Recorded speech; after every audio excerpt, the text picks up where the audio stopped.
My I was grandson very Leo proud of all called the me. work we did. His voice It was was really shaking. Grandpa, a testament to Grandpa, the you fact gotta that believe me. people care. I'm at the diner across It's from a the Shady journey Pines that Motel. really I could hear requires traffic in the you to background. be honest with I yourself. just saw her. I just saw Grandma Evelyn. She It just went into was a room with it was 7 an guys. unbelievable I muted the experience. TV. 7 guys, Leo, what I kind knew of it was prank is time for this? me to You're go home. 17, not 7. So I walked away. I was and that about to the hang end of up, that. feeling my anger rise. I'm not kidding, Grandpa, I saw her. I just sighed. I learned an important I lesson turned to that the day. woman sitting in the armchair right next to me, knitting a blue scarf. Leo, So for me, I said, that's what my always voice stuck heavy with with me, annoyance. that memory. What are you talking about? Your grandmother is sitting right here next to me. Before I tell you what happened next, what I found out, tell me in the comments where you're watching from.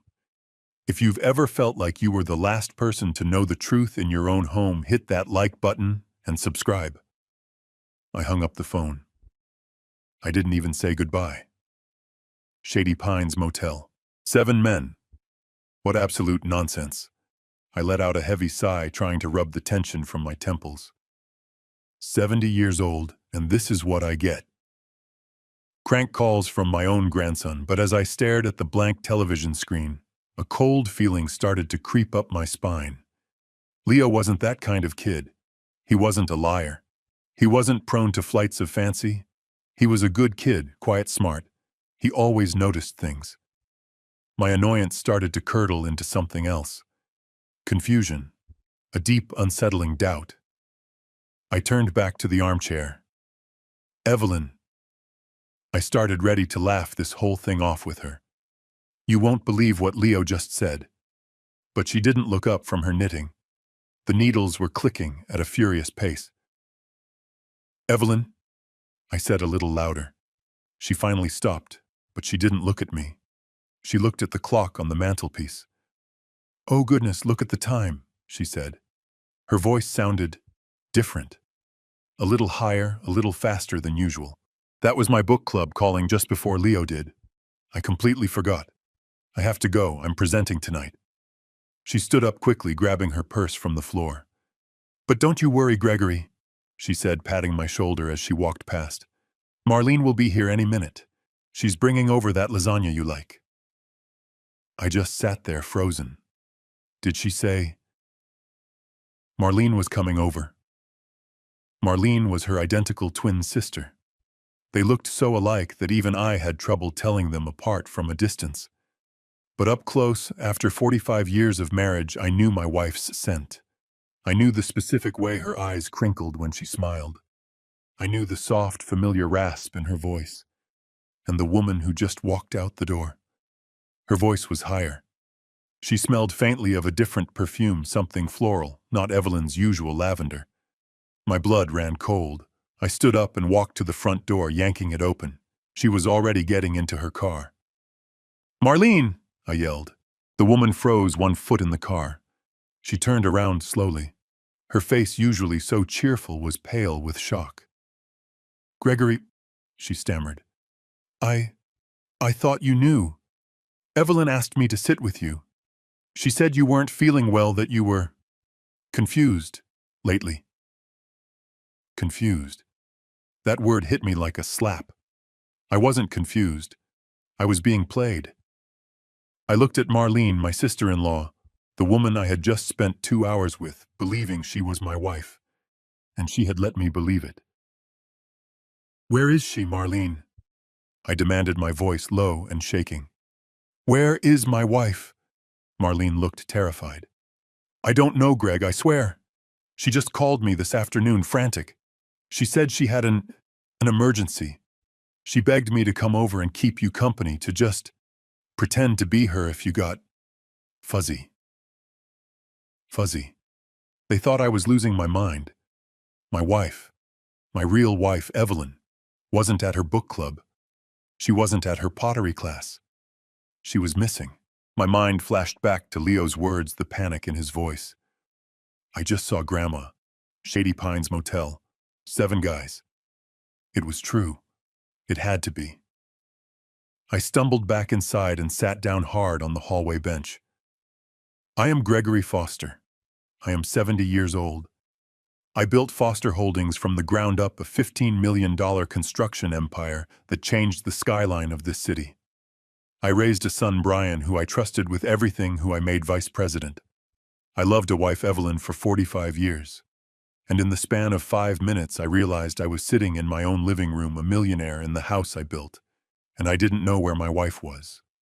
And my own family, my wife, my sister-in-law, were treating me like a doddering, senile old fool. The panic began to set in, cold and sharp. What kind of emergency was my wife in, and why in God's name was she at the Shady Pines Motel? I stood there in the doorway, my hand still on the knob. The screen door swung shut with a soft thud. Marlene. Not Evelyn. Marlene. She got into her car, a silver sedan I didn't recognize, and drove off without looking back.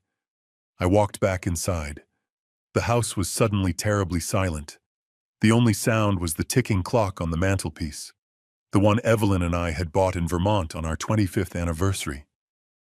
But that wasn't Evelyn, it was Marlene. I sank down onto the hallway bench, the oak wood cold beneath me. My hands were shaking. I had just spent 2 hours, maybe closer to 3, sitting in my own living room with Marlene. I had made her tea. I had complained about the property taxes. I had told her about Leo's ridiculous phone call. And the entire time, the entire 3 hours, I thought she was my wife. A cold dread, heavier and thicker than fog, settled over me. It wasn't just that she had lied.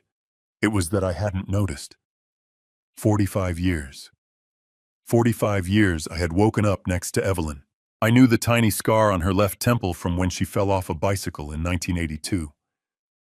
I knew the specific way she cleared her throat, almost a click, right before she was about to say something she was nervous about. Marlene didn't have that scar. Marlene's voice was a half-pitch higher. How had I missed it? Marlene's words echoed in my head, hitting me like tiny hammers. She said you weren't feeling well, that you were confused lately. Fuzzy. My God. Was this the beginning of the fog, the great slipping away, the thing every man my age dreads but never speaks of? I tried to remember what I had for breakfast. Cereal. Yes, bran flakes, with blueberries. I remembered that. I knew my name. Gregory Foster. I knew the date. It was Tuesday. I wasn't fuzzy, but I had just mistaken my sister-in-law for my wife. This realization was terrifying. It shook me to my core. If I couldn't trust my own senses, my own memory of the woman I loved, who could I trust? Marlene had let me believe it. She had actively participated in the deception. And Evelyn. My Evelyn. She had orchestrated it. She had called her identical twin sister, told her to lie, to impersonate her, all because she had an emergency. What kind of emergency requires that level of deception? The fear I felt wasn't just about my mind slipping. It was the sudden, awful realization that I was alone. My wife and her sister, they were in on something together, something they were hiding from me. I pushed myself up from the bench. My legs felt weak, unsteady. Okay. One fact at a time, Greg. Fact 1. The woman who was just here was Marlene. Fact 2. Evelyn, my real wife, was not here. She was not at her book club. She was not at pottery. She was gone. Fact 3. Leo, my grandson, called and said he saw her at the Shady Pines Motel. My mind instinctively recoiled from the implication. The Shady Pines. That place is a dump. It's off the highway, the kind of place where the neon sign has 3 letters burned out. The kind of place where people pay by the hour. Evelyn. My Evelyn with 7 men. It was ludicrous. It was impossible. But she wasn't here. And she had lied. She had set up an elaborate, cruel alibi using her identical twin sister. Why, I am Gregory Foster. I am 70 years old. I didn't inherit my money. I built it. Foster Holdings is my legacy. I started with one rusty dump truck, and a $5,000 loan I barely qualified for. Today, it's a $15 million private construction firm. I gave my family everything: a beautiful home in the suburbs, a vacation house on the lake, college educations for our son Brian without a single dollar of debt. Brian, who is now the vice president of my company. I trusted him. And Evelyn. Evelyn was my partner for 45 years. She was the bedrock. She was the one who managed the books in the early days. She was the one who raised Brian while I worked 18-hour days. She was my life.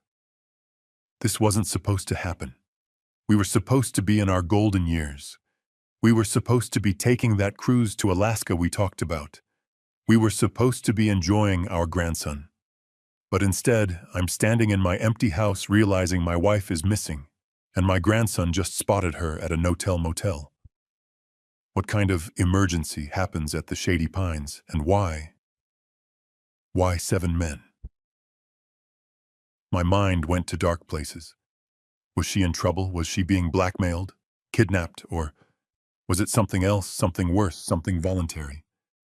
No, I refused to believe that. Not Evelyn. She wouldn't. There had to be a logical explanation. But the lie, the setup with Marlene, that's what I couldn't get past. You don't deploy your identical twin sister and tell her to lie to your husband of 45 years unless you are desperate to hide the truth. Leo wasn't crazy, and I wasn't fuzzy. Something was terribly wrong. 3 hours. 3 hours that felt like 3 years. I paced the living room, walking from the fireplace to the bay window over and over. I looked at the photos on the mantel. Brian, our son, in his high school graduation cap. Leo, our grandson, just a baby, sitting on my shoulders at the lake house. And Evelyn and me, 20 years younger, smiling on a beach in Hawaii. I am not a detective. I am a builder. I build foundations. I build trust. And the foundation of my entire life felt like it was turning to sand right under my feet. At 5:17 p.m., the front door opened. It was her. My Evelyn. I knew it was her instantly. The familiar scent of lavender. The way she always kicked her left shoe off before her right. The little sigh she let out as she dropped her keys in the ceramic bowl on the hall table. She walked into the living room, pulling off her light spring coat. She looked tired, her shoulders slumped. "Greg," she said, seeing me standing there in the dimming light. "You look like you've seen a ghost. Are you all right? I thought you'd be watching the news." I didn't answer. I just watched her. She forced a little laugh, but her eyes darted around the room. "Greg, you're scaring me. Where were you, Evelyn?" Her smile froze. What do you mean I was out? I had things to do." "Marlene was here," I said. My voice was flat dead. Her face went pale. "Oh. She stopped by." "She stopped by for 3 hours, Evelyn. She sat in your chair. She let me call her your name. She lied to me for you. She said you had an emergency. She said you told her I was confused." Evelyn wouldn't meet my eyes. "So I'm asking you one time. The truth. Leo called. He said he saw you at the Shady Pines motel." Evelyn stared at me for a long, silent second. Then she did something I absolutely did not expect. She started to laugh. It wasn't a nervous giggle. It was a full, deep, throaty laugh. She put her hand on her chest as if she couldn't breathe. The Shady Pines?" she gasped. "Greg, that place is a dump, and—" "Wait, what was the other part? 7 men?" She burst out laughing again, harder this time, tears forming in her eyes. 7, why not 10, why not a dozen? Oh, Leo, that boy's imagination. I didn't laugh with her. He sounded terrified, Evelyn. He wasn't joking. "Oh, honey, of course he wasn't joking," she said, finally catching her breath. "He's 17. He saw something, and his teenage brain filled in the gaps with the most dramatic story possible." She sat down on the sofa, suddenly looking exhausted. "Greg, look at me. I did. Her eyes were clear. I was not at the Shady Pines Motel. I was not with 7 men, or 1 man, or any man. Do you hear me? Then where were you, I demanded, and why did you have Marlene lie to me? She sighed and rubbed her temples. I was at my pottery class. The advanced throwing class. It's every Tuesday afternoon. You know this. Your class ends at 3, I countered. You just got home. It's almost 5:30. Because I went to the grocery store afterward, she said, gesturing to the bag she'd left in the kitchen. And then I stopped at the dry cleaner. And then I got gas. I ran errands, Greg, like a normal person. And Marlene, I pressed. The emergency. This is where she looked away just for a second. I'm sorry about that. That was stupid. I shouldn't have done it. Why did you? Because, honestly, she looked back at me, her face pleading. I just needed some space. You've been a little clingy lately, following me from room to room, asking what I'm doing every 5 minutes. I felt a hot flash of shame. Had I been doing that? When I got out of pottery, I saw Leo had called. I knew he'd call you next with some crazy story. I knew you'd get worked up. I just didn't want to deal with an interrogation, Greg. I was tired. I wanted to run my errands in peace, so I called Marlene and asked her to run interference. I told her to tell you I was busy and she must have exaggerated and called it an emergency. I am sorry. It was a bad idea. But it wasn't that. That hung in the air between us. The affair. The betrayal. 7 men, Greg, she said, her voice softening, walking over to me. Think about it. It's insane. Leo probably saw someone who looks like me. Lord knows you just mistook Marlene for me. Maybe we all need to get our eyes checked. She put her hands on my arms. I was at pottery, then the grocery store. I promise. She seemed so logical, so reasonable, so normal, and I felt foolish. She stepped back, her expression changing from tired to genuinely hurt. Actually, I'm offended, Greg. Deeply. 45 years. We've been married for 45 years. And your first instinct, is to believe our grandson's wild story over me. It wasn't just Leo I defended, but my voice was weak. It was Marlene lying to my face. Marlene was trying to help me get 2 hours of peace, she shot back. But you jumped straight to the Shady Pines Motel to 7 men. What kind of woman do you think I am after all this time? I had no answer for that. The woman I thought she was. Well, she was the woman I built my entire life with. I am Gregory Foster. I've run Foster Holdings for 40 years. I manage $15 million in assets. I handle multi-million-dollar contracts. I oversee 300 employees. I am not a stupid man, but in that moment, I felt like one. This was Evelyn. We got married in 1980, back when I had nothing but that one rusty dump truck and a pocket full of ambition.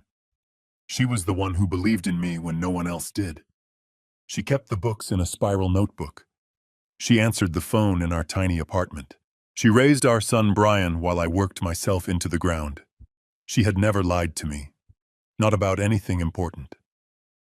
When I had to lay off half my crew during the 2008 recession, she was the one who held me while I cried, terrified we were going to lose everything.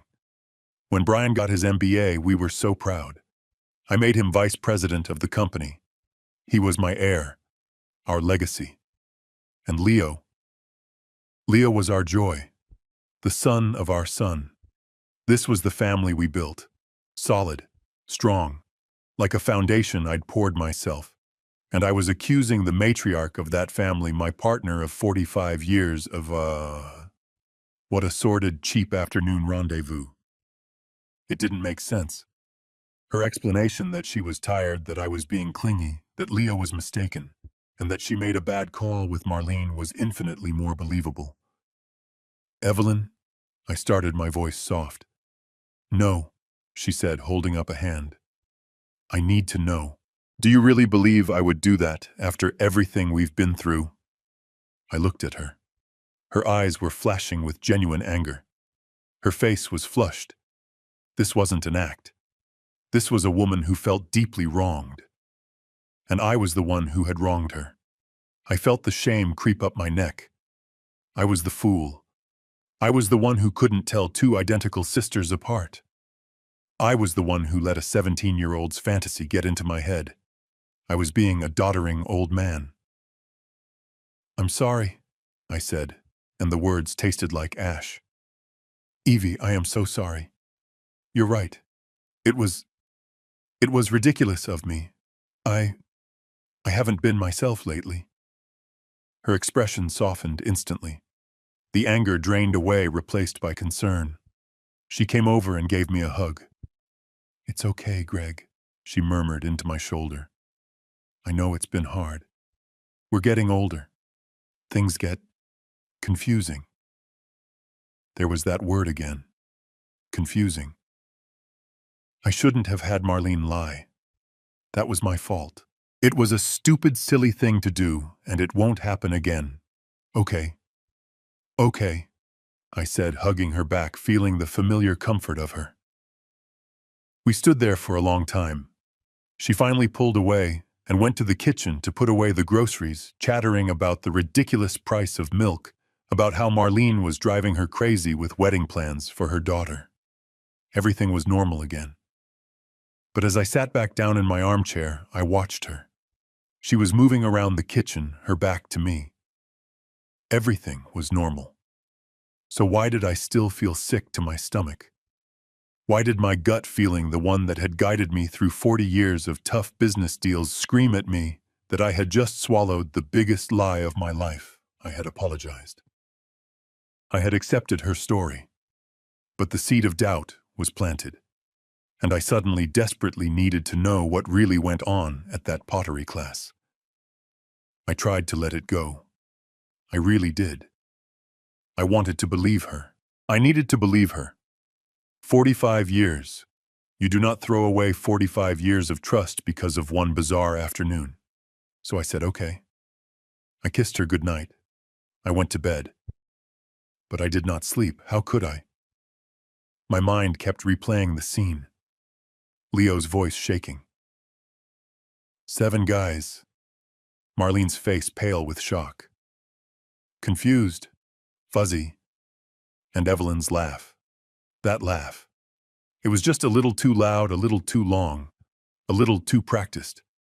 I told myself I was being the paranoid old man she accused me of being, the clinging, doddering fool. The next few days I tried to act normal. I went to the office. I signed papers. I reviewed blueprints for the new downtown high-rise. I was Gregory Foster, the man in charge. But at home I was a spy. I started watching, really watching. And that is when I noticed the laptop. It was a new one, a sleek silver MacBook. I had not bought it. I assumed Brian had given it to her. Evelyn had always hated computers. She called them expensive paperweights. She was the one who still balanced her checkbook by hand with a pencil. She preferred her garden and her pottery to the digital world. But now that laptop was attached to her hip. It was like a new limb. She had it with her in the kitchen while she drank her coffee. She had it on the couch while she pretended to watch the evening news. And when I walked into the room, snap, she would close the lid instantly. "What are you doing, Evie?" I would ask, trying to sound casual. "Oh, just emailing the garden club," she would say, forcing a smile. "Or looking up a new recipe for that lasagna you like." But her fingers were always hovering over the keyboard, like she was afraid I would see what she was really doing. One night I woke up around 3 a.m. The bed beside me was empty. I felt that familiar cold dread creep back. I got up, my joints cracking in the silence, and walked downstairs. There she was. She was in the dark living room, illuminated only by the glow of the screen. She was sitting on the floor, leaning against the sofa, her back to me. She was typing, fast, furiously. I stood there in the shadows of the hallway and just watched her. I watched her for almost a full minute before I spoke. Evelyn? She jumped so hard, the laptop almost fell off her knees. She slammed the lid shut, her hand flying to her chest. Greg, you scared the life out of me. What are you doing up? I could ask you the same thing, I said, walking into the room. It's 3 in the morning. I couldn't sleep, she said, her voice tight. Just paying some bills online. You know, things. She was lying. I knew she was lying. Her face was tense, her eyes wide with something that looked like fear. I let it go again. I went back to bed, but the image of her bathed in that cold blue light, typing secrets in the dark. It stayed with me. The tension in the house was getting thick. It felt like the air before a thunderstorm. Evelyn was jumpy. I was suspicious. We were polite. It was awful. Then 2 days later, our son Brian came over for dinner. Brian, my son, my successor. The 42-year-old vice president of Foster Holdings. The boy I had taught to read blueprints, the man I trusted with my legacy. Dinner was strained. Evelyn barely ate. Brian kept checking his phone under the table. Everything all right, son? I asked. Yeah, Dad. Fine. Just work. You know, big project. He was lying too. The apple did not fall far from the tree. After dinner, I was in the study pretending to read the Wall Street Journal. Evelyn and Brian were in the kitchen cleaning up, or so I thought. I heard their voices. They were not cleaning. They were arguing. I put the paper down. I crept closer to the kitchen door, feeling like a thief in my own home. Their voices were hushed, but vibrating with anger. I'm telling you, you can't keep doing this, Brian hissed. His voice was sharp, desperate. I don't have a choice, Brian. What else am I supposed to do? Evelyn shot back, her voice equally low and tense. You have to stop. He's not stupid. He's asking questions. He's watching me. He's watching you. He's watching me. He knows I lied about Marlene. I can feel him staring at my back every second I'm in the house. My breath caught in my throat. I leaned closer. Brian's voice was cold. That was your mistake. You should have just stuck to the plan. But no, you had to get soft. Get soft. Brian, he's your father. He's my husband. This is wrong. I can't keep lying to him like this. You will keep lying, Brian said, and the menace in his tone made my blood run cold. It was not my son talking. It was a stranger. We are too close now.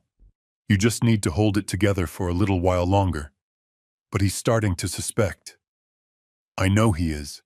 That whole thing with Leo, it rattled him. Then unrattle him, Brian snapped. We have to be more careful. No more slip-ups. No more emergencies. Stick to the story. Stick to the plan. Do you understand me, Mom? Mom, this was not just my wife. This was my wife and my son. They were in this together. They were partners in a lie against me. I backed away from the door, my heart hammering against my ribs so hard I thought it would break. The doubt was gone. The confusion was gone.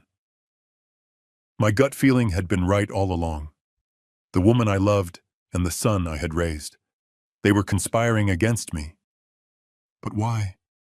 What was the plan, and what did it have to do with me? Starting to suspect, I backed away from the kitchen door, my hand covering my mouth.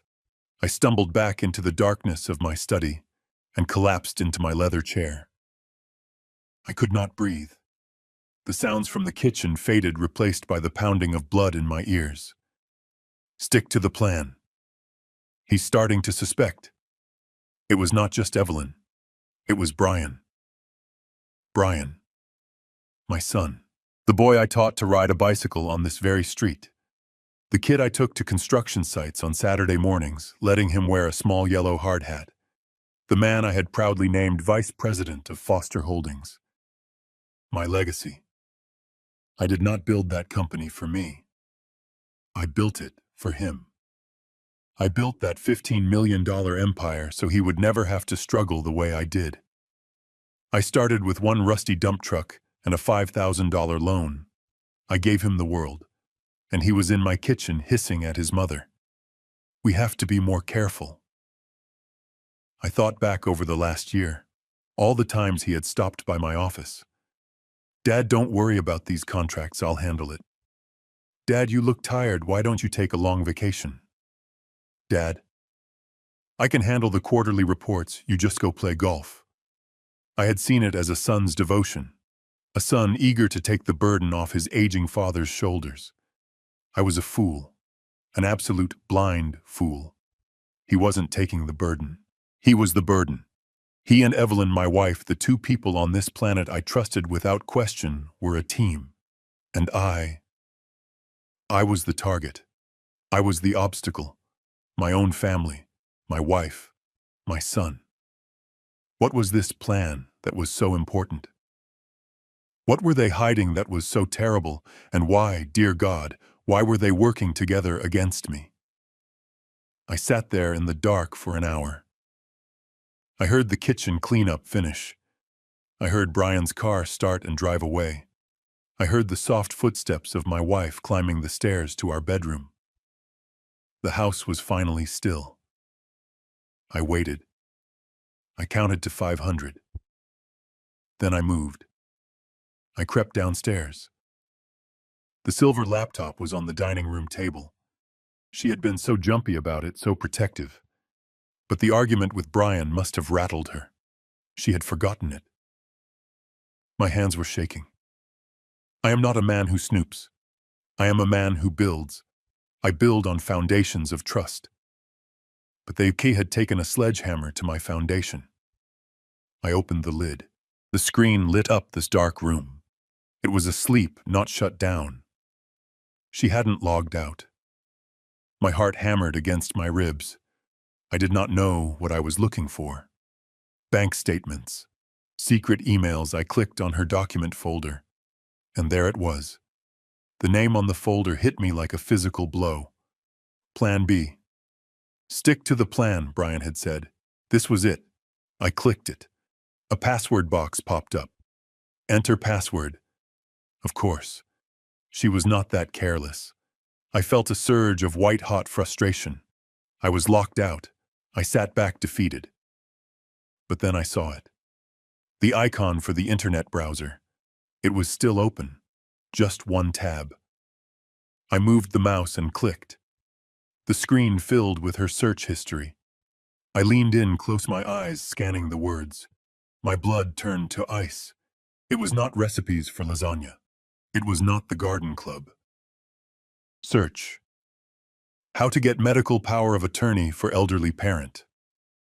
Search. Early signs of onset dementia versus simple confusion. Search. What is legal guardianship versus conservatorship in Illinois? Search. Process for involuntary committal for senior mental health. Search. How to handle a parent who is losing their mind. I stared at the words, my vision blurring. Losing their mind. Confused. Fuzzy. It all clicked into place with a horrifying, sickening snap. The Shady Pines incident. My confusion with Marlene. They were not afraid I was getting suspicious. They were counting on it. They were using my confusion. They were building a case. This was not just about hiding something. They were planning to have me declared legally insane. They were planning to lock me away. They were planning to take everything. My wife and my son. They were trying to erase me. I closed the laptop lid. The soft click echoed in the silent dining room. It was the loudest sound I had ever heard. It was the sound of my life, my 45-year marriage, my relationship with my only son breaking in two. Medical power of attorney. Involuntary committal. How to handle a parent who is losing their mind. These were not idle searches. This was not casual curiosity. This was research. This was a plan. A cold, calculated, predatory plan. My son Brian. My wife Evelyn. The two pillars of my entire existence. The people I would have died for without a second thought. And they were conspiring. Not just against me, but to erase me. They were laying the groundwork to have me declared legally incompetent. They were going to lock me up in some sterile white room, drug me until I really was fuzzy, and then they would take it all. Everything. The $15 million company I built from the dirt. The house I was standing in. The lake house I had built with my own hands. My money. My life. My dignity. I stood there in the dark, my hands gripping the back of the dining room chair. My knuckles were white. I was not confused. I was not senile. I was furious. A rage so pure and so cold, it burned away all the doubt, all the self-pity. They wanted me to be confused. They were using my grief, my age, my occasional normal forgetfulness. They were using the fact I mistook Marlene for Evelyn as a weapon. They were building a case against my sanity. And I realized with a terrifying finality that I was completely, utterly alone. I could not go to Brian. He was the architect of this betrayal. I could not go to Evelyn. She was his willing accomplice.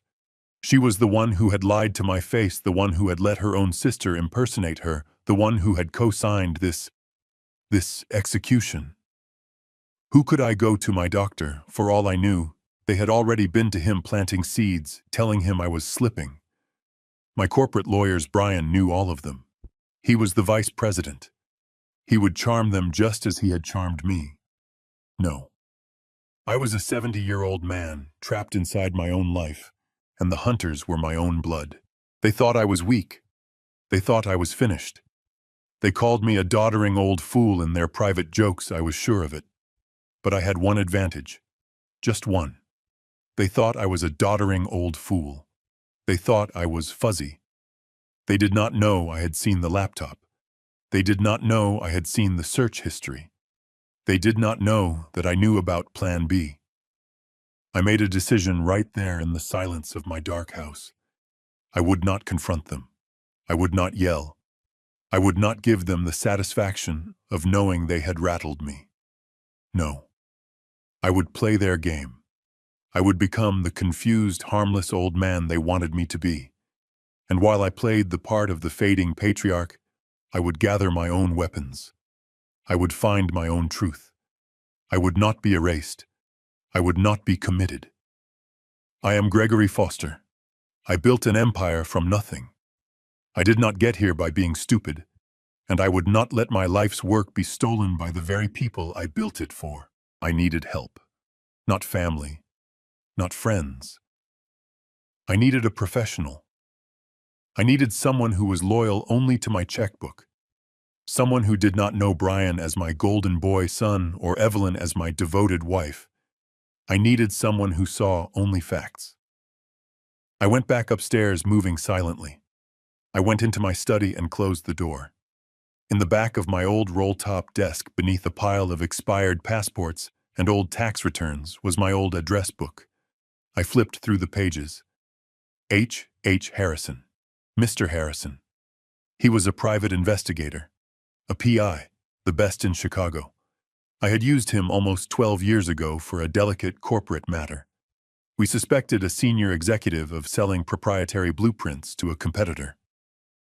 Harrison had handled it with surgical precision. He got the proof the man was fired, and it never hit the papers. He was discreet, thorough, and expensive, and he answered only to the person signing the check. I looked at the clock. It was 4:15 a.m. I did not care.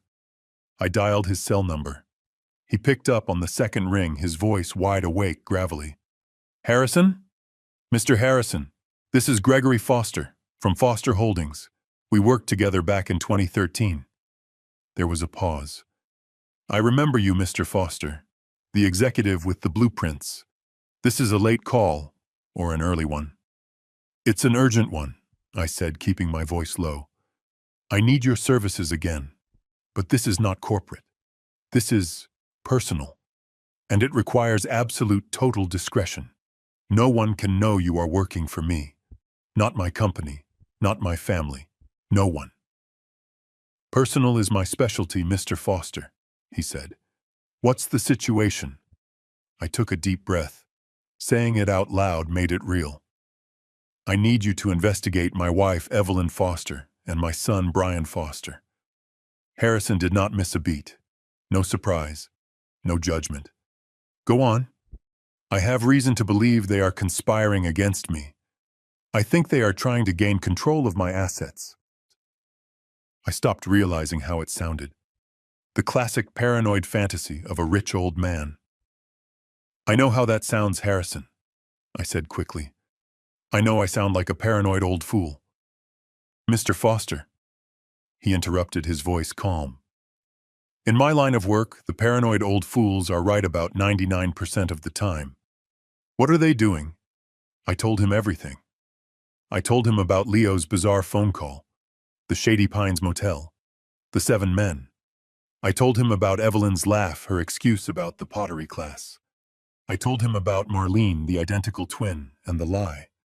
I told him about the laptop, the secret Plan B folder, and I told him about the internet search history.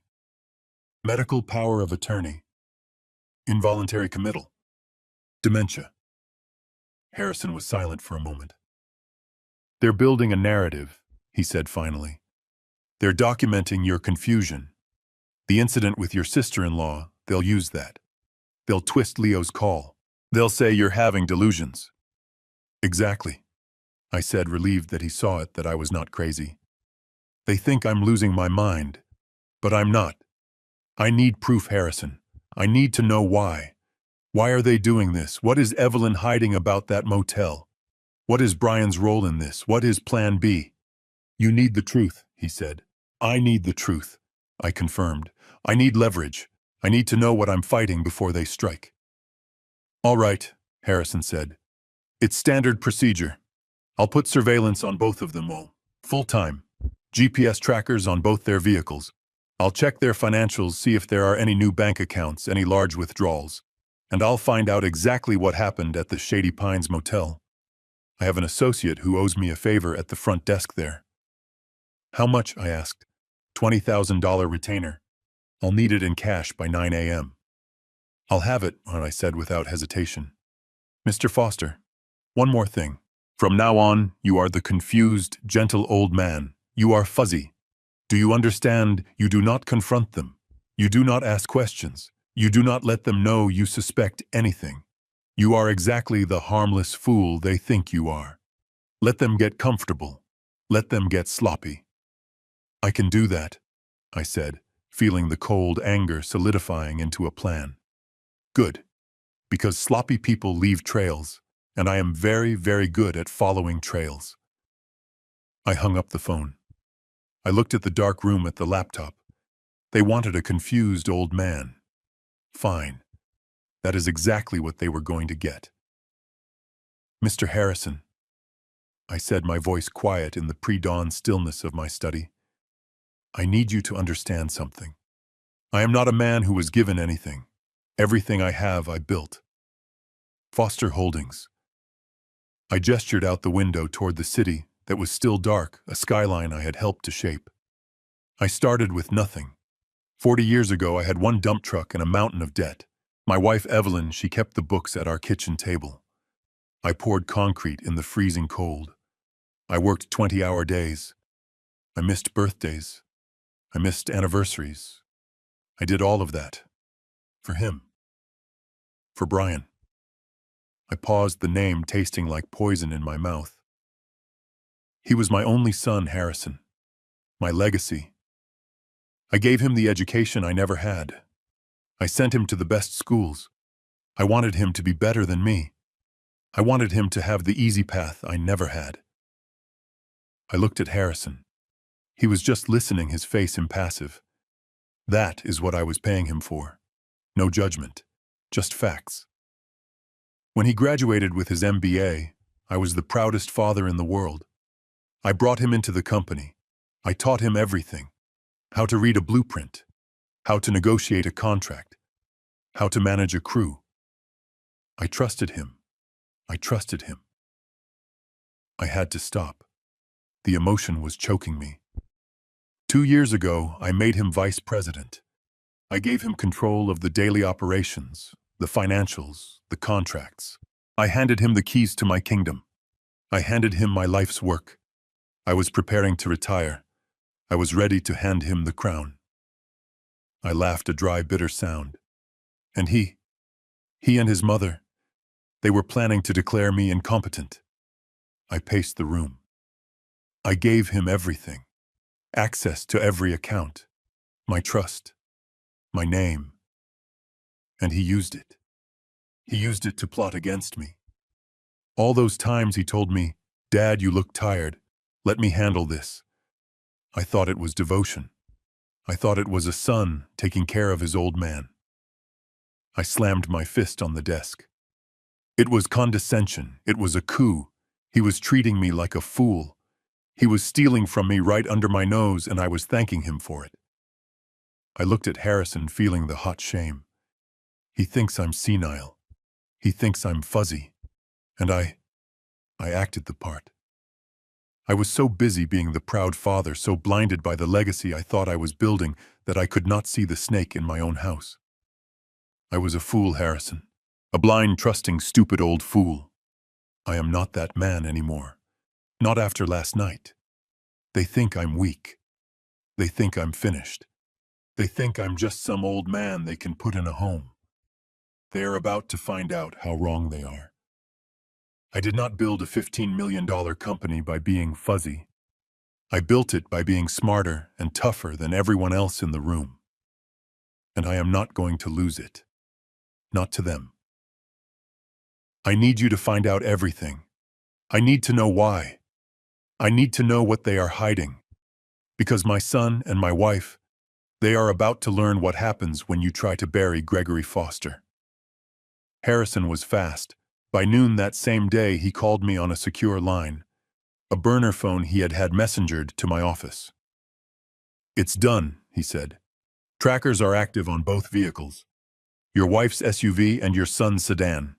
I have eyes on them 24/7. "How, to?" I asked. "My associate is a very good mechanic." He noticed Mrs. Foster's tire was low in the grocery store parking lot. He offered to fill it. Took 30 seconds. Your son's car was at the office. Easier. "Good," I said, feeling a strange mix of relief and disgust. I was bugging my own family. It felt dirty. But what choice did I have? They had already declared war. I was just arming myself. "Now," Harrison said, "we wait. But you need to give them space. They think you're fuzzy and suspicious. If you hang around watching them, they'll stay careful. You need to disappear." "What do you mean, disappear?" "You need to give them the freedom to make a mistake. Go away for a few days. Let them think the old man has forgotten his worries. Let them get comfortable. Let them get sloppy." He was right. If they thought I was watching, they would stick to their whispers. If they thought I was gone, Plan B might just go into motion. It was time to set my own trap. I went home that evening. I walked into the kitchen where Evelyn was. I put on the mask Harrison had told me to wear. The mask of the confused, harmless old man. "Evie," I said, forcing a weary sigh. "You know, you were right. I have been clingy. I'm sorry about that. I've just been feeling a little off, tired." She looked up from the sink, her eyes sharp, searching. I saw a flicker of, was it pity or satisfaction? "Oh, Greg," she said, her voice dripping with fake sympathy. "You just need a break. We're all worried about you." I know, I said, shuffling my feet a little. "In fact, that's what I wanted to tell you. I think I'm going to go away for a few days. Just me." Her eyes lit up. I saw it. It was gone in an instant, but I saw it. "Go away?" she asked, trying to sound concerned. "Where are you sure you're all right to travel alone?" Just up to the lake," I stammered, playing the part. "The old cabin. I'll go fishing." "Yeah, fishing. Like the old days. Just 3 days. I'll leave Thursday morning. Come back Sunday night. The quiet will do me good." She rushed over and hugged me. "Oh, Greg, that is a wonderful idea. The best idea you've had in months. You deserve it." She was overjoyed. I could feel her practically vibrating with excitement. I had just handed them the opportunity they were waiting for. 3 whole days without the fuzzy old man around to get in their way. "I'll pack your bags for you," she offered a little too eagerly. "No," I said. "I can handle it." Thursday morning, I packed my fishing gear. I packed my oldest clothes. I kissed Evelyn goodbye on the cheek. She held me for a long time. "You just relax, honey," she whispered. "Don't you worry about a thing. Brian and we'll take care of everything here." I could feel the coldness in her embrace. "I know you will," I said. I got in my truck and drove north toward the lake. I drove for 1 hour just to be sure. Then I got off the highway, circled back, and drove downtown to the Ritz-Carlton. I checked into a corner suite on the 25th floor overlooking the city. I was not going fishing. I was going hunting. I turned on my laptop, the one Harrison had given me, and watched as the 2 GPS dots, one labeled Evelyn, the other labeled Brian, began to move across the map. The trap was set. Now I just had to wait for the rats to come out. The hotel suite was a gilded cage. 25th floor. I had a view of the entire city, the city I had helped build. But I was not looking at the skyline. I was staring at my laptop, at the 2 blue dots on the map. Evelyn's dot was at the grocery store. Then the bank. Then the dry cleaner. Normal. Brian's dot was at the office. Normal. I sat there for 2 days. I ordered room service I barely touched. I watched the dots. They did nothing unusual. I started to feel that familiar creeping shame. Had I lost my mind? Was I really paying a small fortune to watch my wife run errands? Was this whole thing, the laptop, the searches, just a massive misunderstanding? Was I the fuzzy old man after all? On Friday afternoon, the secure phone buzzed. It was Harrison. I snatched it up. "Tell me." "Mr. Foster." "Greg, I have the preliminary report." His voice was flat, professional. "Just tell me, Harrison. Am I crazy?" There was a pause. "No, sir. You are not crazy. But this is complicated." My heart hammered. "The motel. The 7 men. Was she—" I could not say the word. "Cheating." "No," Harrison said, and the word was so definitive, so final, I almost collapsed. "No affair. Not in the way you're thinking. The Shady Pines Motel will get to that. But you need to know there is no other man. Your wife is not involved in a romantic infidelity." I sat down heavily on the edge of the king-sized bed. The relief was overwhelming. It washed over me so potent I felt weak. Thank God. Oh, thank God. She was not cheating. My Evelyn. My Evie. "So what is it?" I laughed, a broken, relieved sound. "What's this all about? She's just, I don't know, stressed." The silence on the other end of the line was long. Too long. "Harrison. You said there was no affair." "That's correct," he said, and the flatness in his voice returned, but this time it felt heavy. "There is no affair, Mr. Foster. The truth is much, much worse." My relief evaporated. The cold dread rushed back in 10 times stronger. "What do you mean worse?" "I ran the financials," Harrison said. "Not just on your wife, but on your son, Brian." "Brian," I said. "What does Brian have to do with this? He's the vice president. He's—" "Mr. Foster, your son is in trouble. Deep, catastrophic trouble." I gripped the phone. "What trouble?" "I accessed his private accounts, the ones he keeps separate from your company, and his joint account with his wife. He's been living a second life, Greg." "A second life? What are you talking about?" "Brian has a gambling addiction. A severe one." The words did not make sense. Gambling. Brian, my Brian, the MBA, the perfect son. "That's impossible," I said. He doesn't gamble. We go to Vegas sometimes for a corporate event. He plays a little blackjack. It's social. It's not social, Harrison said, his voice hard. It's online. Offshore sports betting sites.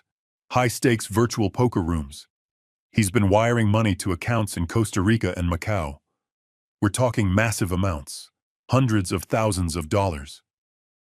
No, I whispered. No, he wouldn't. He did. And he lost Greg. He lost big. He's been chasing his losses for over 5 years. He's leveraged everything. He took out secret loans. He forged your signature on at least 2 loan applications. I felt the air leave my lungs. Forged my signature. But that's not the worst part. Harrison continued, his voice grim. When the banks cut him off, he went elsewhere. Elsewhere. Loan sharks. An organized crime outfit operating out of the South Side. These are not nice people, Mr. Foster. These are the kind of people who don't care about credit scores. They care about kneecaps. My blood turned to ice. How much? I whispered. How much does he owe? As of this morning, the total is just over $2 million. $2 million. And he missed his last payment. I collapsed onto the bed. $2 million. To gangsters. I could not speak. My mind was racing. Brian, my son, his distraction, his secretive phone calls, his argument with Evelyn. You have to stop. He's starting to suspect. We have to be more careful. It was not my suspicion they were worried about. It was the loan sharks. Oh my God, I said, the realization dawning. They're scared. They're not conspiring against me. They're terrified. They are in danger, Greg, Harrison said. Your son made a deal with the devil, and now the devil has come to collect. And Evelyn, she's involved in this. She's in the middle of it, Harrison said. She's been trying to clean up his mess. She's been trying to save him. Save him how? That's the other part of the financial report. Your wife, she's been moving her own money, a lot of it. My mind flashed back. It hit me like a physical punch to the gut. The money. Where did Brian get the money to lose in the first place? He got it from me.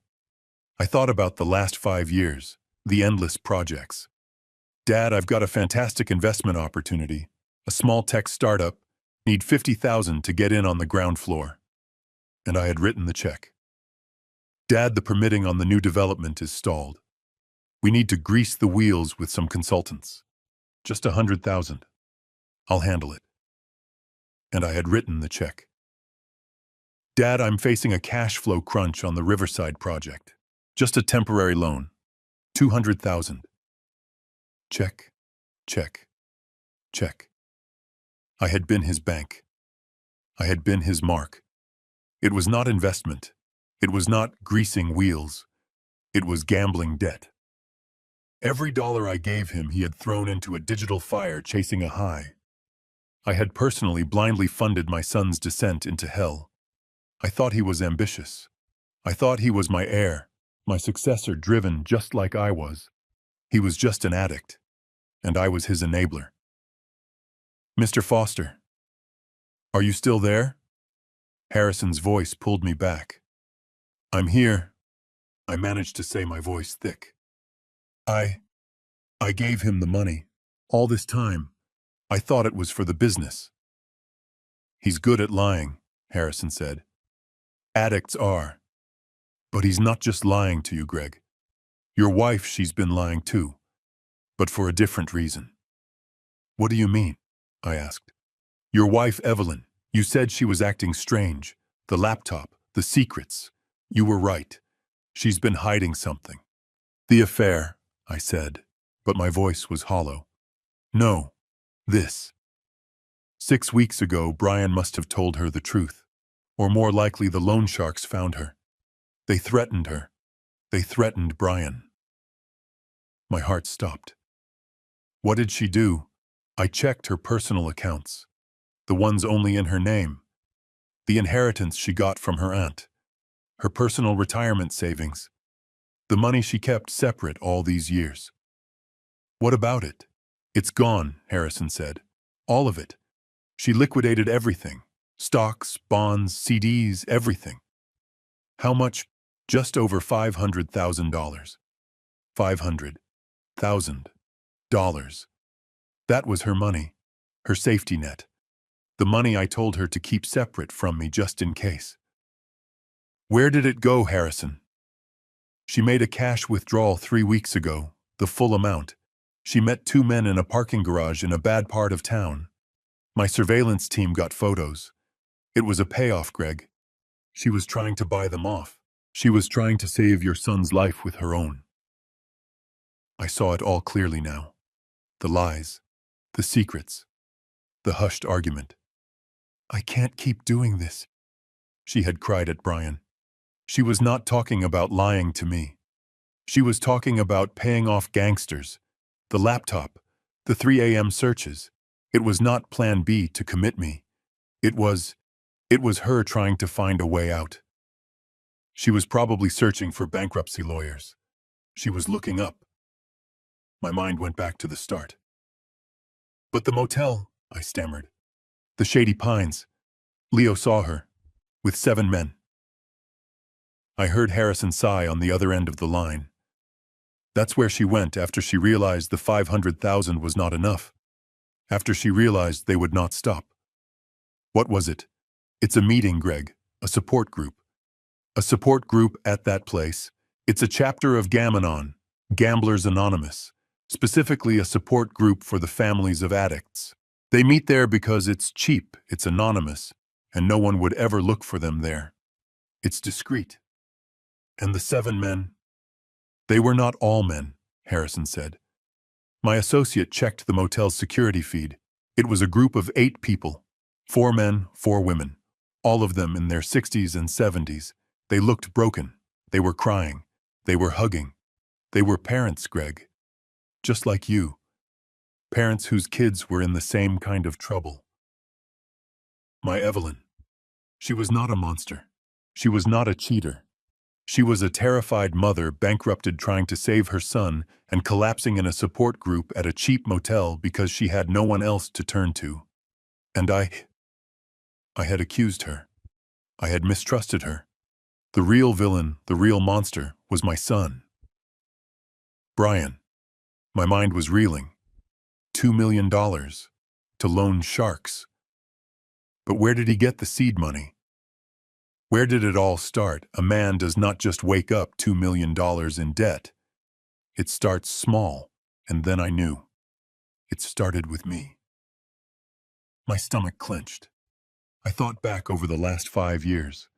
Back to all the conversations, all the opportunities.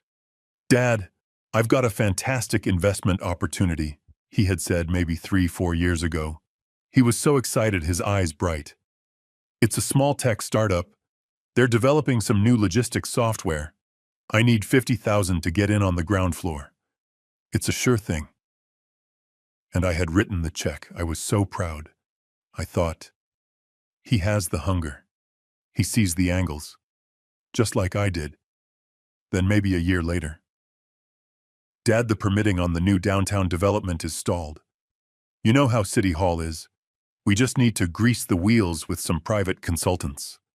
Just $100,000. I'll handle it discreetly. I did not even question it. I thought it was the cost of doing business. I thought he was learning to navigate the tough parts of the industry. I had written the check. And again. 6 months ago. Dad. I'm facing a cash flow crunch on the Riverside project. The subcontractors are demanding payment up front. Can the company float a temporary loan? $200,000. It's just moving money around. I had signed the transfer authorization without a second thought. It was not investment. It was not greasing wheels. It was not a cash flow crunch. It was gambling debt. Every single dollar. Every sure thing, every consultant, every project. It was all a lie. I had been his bank. I had been his mark. I had personally blindly funded my son's descent into hell. I was not just his father. I was his chief enabler. I thought he was ambitious. I thought he was my heir, my successor, driven just like I was when I started. But he was not driven. He was just an addict. And I, Gregory Foster, the man who built a $15 million company by scrutinizing every last cent, had been too blinded by fatherly pride to see the truth. He was not just lying to me. He was using my trust, my pride, my love as a weapon. He saw me coming, and I had just kept writing the checks. Mr. Foster, are you still there? Harrison's voice pulled me back from the dark spiral of my memories. I'm here, I managed to say, my voice thick. I gave him the money. All this time. I thought it was for the business. He's good at lying, Harrison said simply. Addicts are. They lie to everyone. They lie to themselves. But he's not just lying to you, Greg. I gripped the phone tighter. What do you mean, your wife, Evelyn? You said she was acting strange. The laptop, the secrets. You were right. She's been lying too, but for a different reason. The affair, I said, but my voice was hollow. I was wrong about Brian. Maybe I was wrong about that too. No, not an affair, Harrison repeated. This. 6 weeks ago, Brian must have told her the truth. Or more likely, the loan sharks found her. They must have bypassed him and gone straight to her. They threatened her. They threatened Brian. My heart stopped. They threatened her. That's when she started hiding things. That's when the laptop searches began. She was not plotting against you, Greg. She was desperate. She was trying to find a way out. She was trying to save him. Save him how? That's the other part of the financial report. Harrison said, his voice heavy. Your wife. She's been moving her own money. A lot of it. Her money? I asked, confused. I checked her personal accounts. The ones only in her name. The inheritance she got from her aunt in 2012. Her personal retirement savings. The money she kept separate all these years. A cold, sinking feeling filled my stomach. It was the money I had insisted she keep separate. Just in case, I had always told her. Just in case something happens to me or the company. It's your safety net. What about it, Harrison? I whispered. It's gone, he said. The word just hung there. Gone. All of it, Harrison continued. She liquidated everything. Stocks, bonds, CDs, her entire portfolio. How much? My voice was barely a whisper. $520,000. $500,000. That was her money. Her independence, her future if something happened to me. Where did it go, Harrison? Where did the money go? She made a cash withdrawal 3 weeks ago, the full amount. She met 2 men in a parking garage in a bad part of town. My surveillance team got photos. It was a payoff, Greg. She was trying to buy them off. Harrison's words painted a horrifying picture. My wife Evelyn, 68 years old, meeting gangsters in a parking garage with a bag full of her life savings. She was trying to save your son's life, Harrison said, with her own. I saw it all clearly now. The lies, the secrets, the hushed argument. I can't keep doing this, Mama, she had cried at Brian. She was not talking about lying to me. She was talking about paying off gangsters. The laptop, the 3 a.m. searches. It was not plan B to commit me. It was her trying to find a way out. She was probably searching for bankruptcy lawyers. She was looking up. My mind went back to the start. The call that started this whole nightmare. But the motel, I stammered. My voice was thick. The Shady Pines. Leo saw her, with 7 men. I heard Harrison sigh on the other end of the line. It was a heavy, weary sound. That's where she went after she realized the 500,000 was not enough, he said. After she realized they would not stop. After she realized she was broken. What was it? I pleaded. Harrison, just tell me. It's a meeting, Greg. A support group. A support group, I repeated the words, feeling foreign. At that place, the Shady Pines. It's a chapter of Gam-Anon, Harrison said. Gamblers Anonymous. Specifically, a support group for the families of addicts. They meet there because it's cheap, it's anonymous, And no one from her social circle, no one from the country club would ever look for them there. It's discreet. I felt the last bit of air leave my lungs. And the 7 men, I whispered, almost afraid to hear the answer. They were not all men, Harrison said. My associate checked the motel's security feed from that afternoon. It was a group of 8 people, including your wife. 4 men, 4 women, all of them in their 60s and 70s. He paused and his voice softened. They looked broken, Greg. They were standing outside the room afterward. They were crying. They were hugging each other. They were parents just like you, parents whose kids were in the exact same kind of trouble. They were the only people in the world she could talk to. My Evelyn. She was not a monster. She was not a cheater. She was a terrified mother, bankrupted trying to save her son, and collapsing in a support group at a cheap motel because she had no one else to turn to. And I had accused her. I had mistrusted her. I had set a trap for her. The real villain, the real monster, was my son. Brian. I hung up the phone with Harrison. The silence of the hotel suite was deafening. I looked out the window at the city I had helped build, but I did not see the skyscrapers. I saw my wife Evelyn in a dark parking garage handing her life savings to a man with a scarred face. I saw her sitting in a circle of broken strangers in a cheap motel room, crying. All this time while I was spying on her, accusing her in my heart of being a cheat, she was living a nightmare. She had liquidated her entire life. $500,000. The money I had insisted she keep separate from me, her just-in-case fund. And just-in-case had arrived. It was our son. I felt a wave of guilt so strong I had to sit down.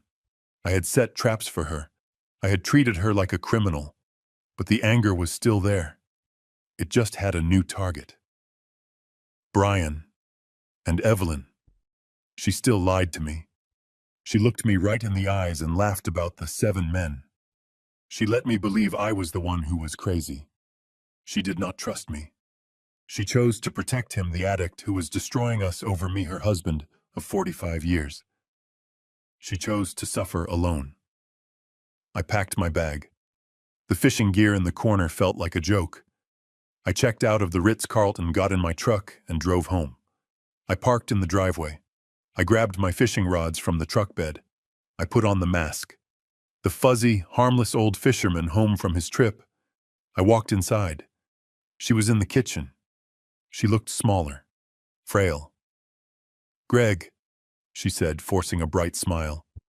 "You're back. Did you catch anything?" I looked at her, my heart breaking in 2. I felt an ocean of pity for her, and I felt an ocean of rage. "No," I said, my voice hoarse. "Nothing was biting." She tried to keep the act going. "Oh, that's a shame, honey. Well, I'm making your favorite roast chicken. You must be exhausted from the drive." She bustled around the kitchen, wiping the counter, checking the oven. The perfect, loving wife. I could not do it. I could not play this game for one more second. Not now that I knew the truth. "I'm not hungry, Evie," I said. I walked past her into the dining room.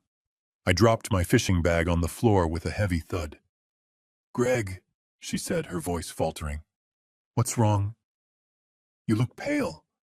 Was the drive too much?" "I didn't go fishing," I said. She froze. Her hand holding a wooden spoon stopped mid-air. What do you mean?" "I mean I didn't go to the lake. I've been in a hotel suite downtown for the past 3 days. At the Ritz-Carlton. I've been watching you." The color drained from her face.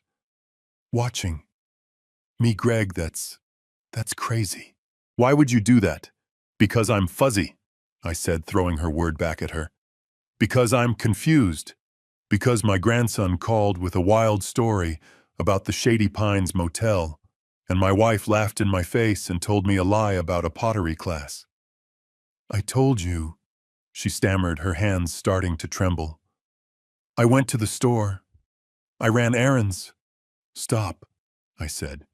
My voice was not loud, but it cut through the room like a razor. "Just stop lying To me. I reached into my coat pocket. I pulled out the manila envelope Harrison had given me. You weren't at pottery class, I said, and you weren't at the Shady Pines for an affair. I tossed the first photo onto the polished dining room table. It slid across the wood and stopped right in front of her. It was a picture grainy taken from a distance. Her in her SUV in a dark parking garage. She was handing a heavy envelope to a man in a leather jacket. A man with a scarred face. A man who looked like he broke legs for a living. Evelyn let out a small gasp like she had been punched in the gut. That was 3 weeks ago, I said, my voice cold. $520,000. Your entire retirement. Gone. To pay off a loan shark. Her eyes flew to mine wide with terror. How did you? I told you. I've been watching. Greg, you don't understand. She pleaded, tears welling up. I had to. They threatened him. They threatened us. They threatened Brian, I corrected her. Your son, our son, the son who has been gambling away my company, my money, and now your money. He's an addict, Greg. He's sick. He's a liar, I roared, the mask of the old man finally shattering. And so are you. I was protecting you, she screamed back. You were not protecting me, I yelled, slamming my fist on the table. You were protecting him. You let me believe I was the one losing my mind. You had your own sister Marlene lie to my face. You made me feel senile. I, she stammered. And this, I said, my voice dropping. What about this? What about the 7 men? I threw the second envelope onto the table. More photos. This time it was the Shady Pines motel. The grainy security footage Harrison had pulled. There she was, walking into room 12. And there they were, the other parents. The 4 men and 4 women looking just as broken as she did. A second photo showed her hugging another woman who was sobbing. Evelyn looked at the pictures and the fight just left her. She collapsed into a dining room chair. She put her head in her hands and she began to sob. Not little tears. Gut-wrenching, agonizing sobs that tore through the silence of the house. It was a support group, I said, my voice hollow. Gam-anon, for parents of addicts. She looked up, her face a wreck of makeup and tears. Yes, she whispered. All this time, I said, the rage now mixing with a profound, terrible sadness. All this time, while I thought you were betraying me with another man, you were in hell. You were in hell and you didn't tell me. I couldn't, she cried. I was so ashamed. He's our son, Greg, our perfect boy. How could I tell you? How could I admit that our son, that Brian, was a monster? She sat there just broken. The sobs were terrible. They were not the tears of a woman caught in a lie. They were the sounds of a woman who had been living in a private hell, a hell that had just been torn open for me to see. My anger, it was still there, a hot coal in my gut, but it was being drowned by this awful, immense pity. How long, Evie? I asked. My voice was quiet now. How long have you known? She tried to speak, but the words were choked by a sob. She held up her hand, her fingers trembling. 5, she whispered. 5 years. 5 years. He's been gambling for 5 years. She shook her head, wiping her face with her hands.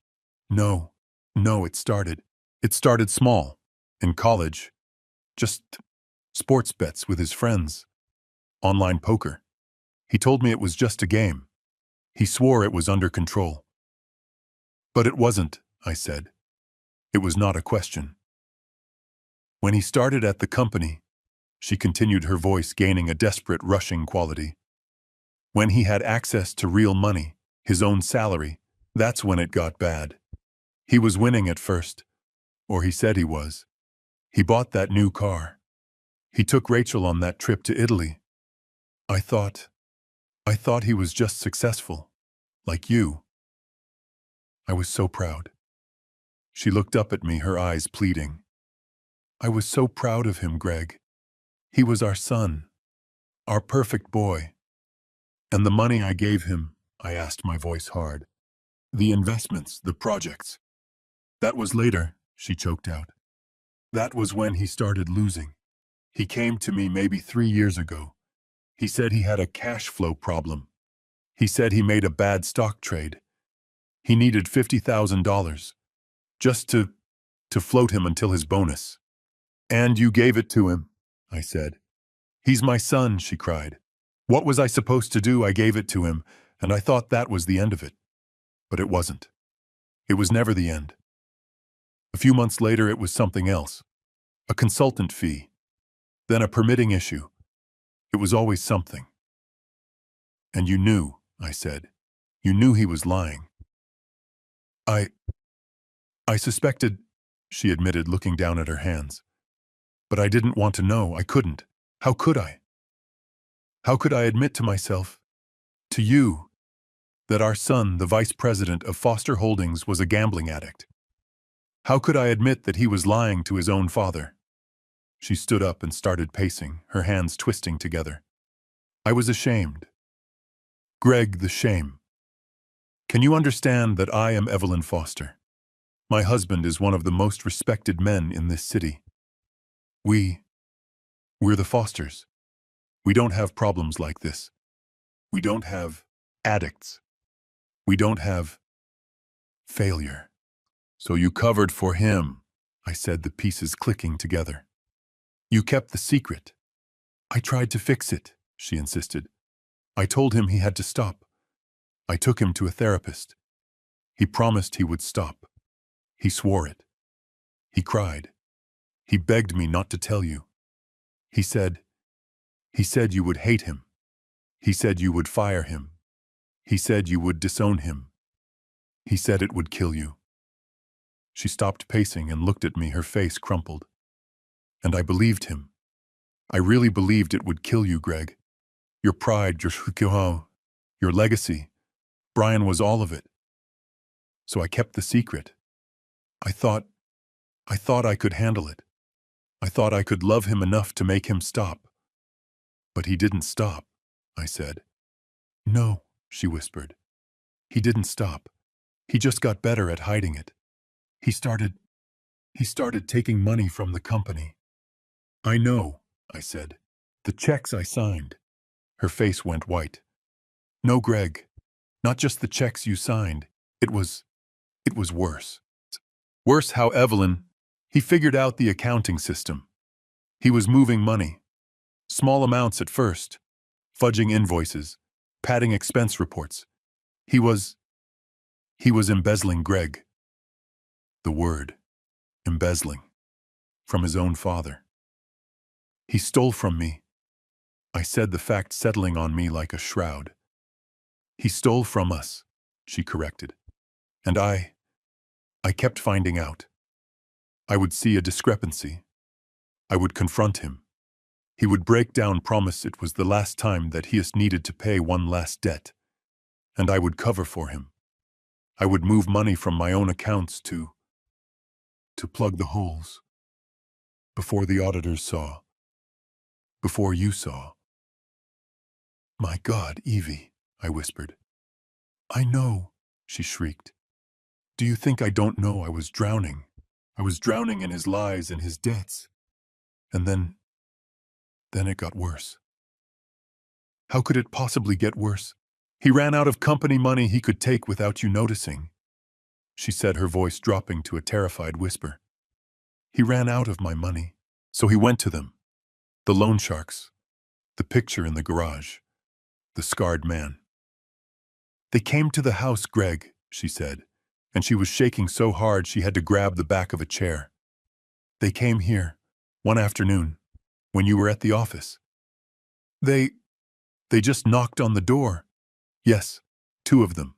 They were polite. At first, they said Brian owed them $2 million. I laughed. I told them they were crazy. And then they showed me their proof. The forged loan documents. The pictures of Brian at their betting parlors, and then they showed me the other pictures. What other pictures? Pictures of Leo, she sobbed. Pictures of our grandson, playing in his schoolyard, getting off the school bus. They knew his schedule. They knew where he lived. They said if they didn't get their money, Brian's debt would be transferred. They said sometimes sons have accidents. Sometimes grandsons do too. A cold, primal rage, a rage I had never felt in my 70 years, surged through me. And that, she said, pointing a trembling finger at the photo on the table, that was me handing over my entire life, my $520,000. It wasn't enough to clear the debt. It was just an interest payment. Just enough to buy us time. Just enough to keep them away from Leo. She finally collapsed. She just slid down the chair and onto the floor, a heap of profound, absolute despair. I didn't know what to do, she wailed from the floor. I had no money left. I couldn't tell you because they'd hurt Leo. I couldn't tell the police because they'd hurt Leo. I was trapped. I was so alone. So I went to the motel. I went to the meeting. It was the only place I could go where I could just cry, where I could tell the truth to strangers, because I couldn't tell my own husband. She looked up at me, her face destroyed. I'm sorry, Greg. I'm sorry I lied. I'm sorry for all of it. I was just trying to save our son and our grandson. I stared at her. She was a broken woman sobbing on my dining room floor, and I felt a wave of pity so strong it almost knocked me over. I almost reached down to help her up. Almost. But there was one piece, one final jagged piece of the puzzle that did not fit. The laptop. Evie, I said, and my voice was cold again. The pity evaporated. You're a terrified mother. You're a victim. I can see that. I can almost understand the lies, the secrecy, even the money. She looked up at me, hope in her tear-filled eyes. Greg, but there's one thing I don't understand, I said. The laptop, your laptop.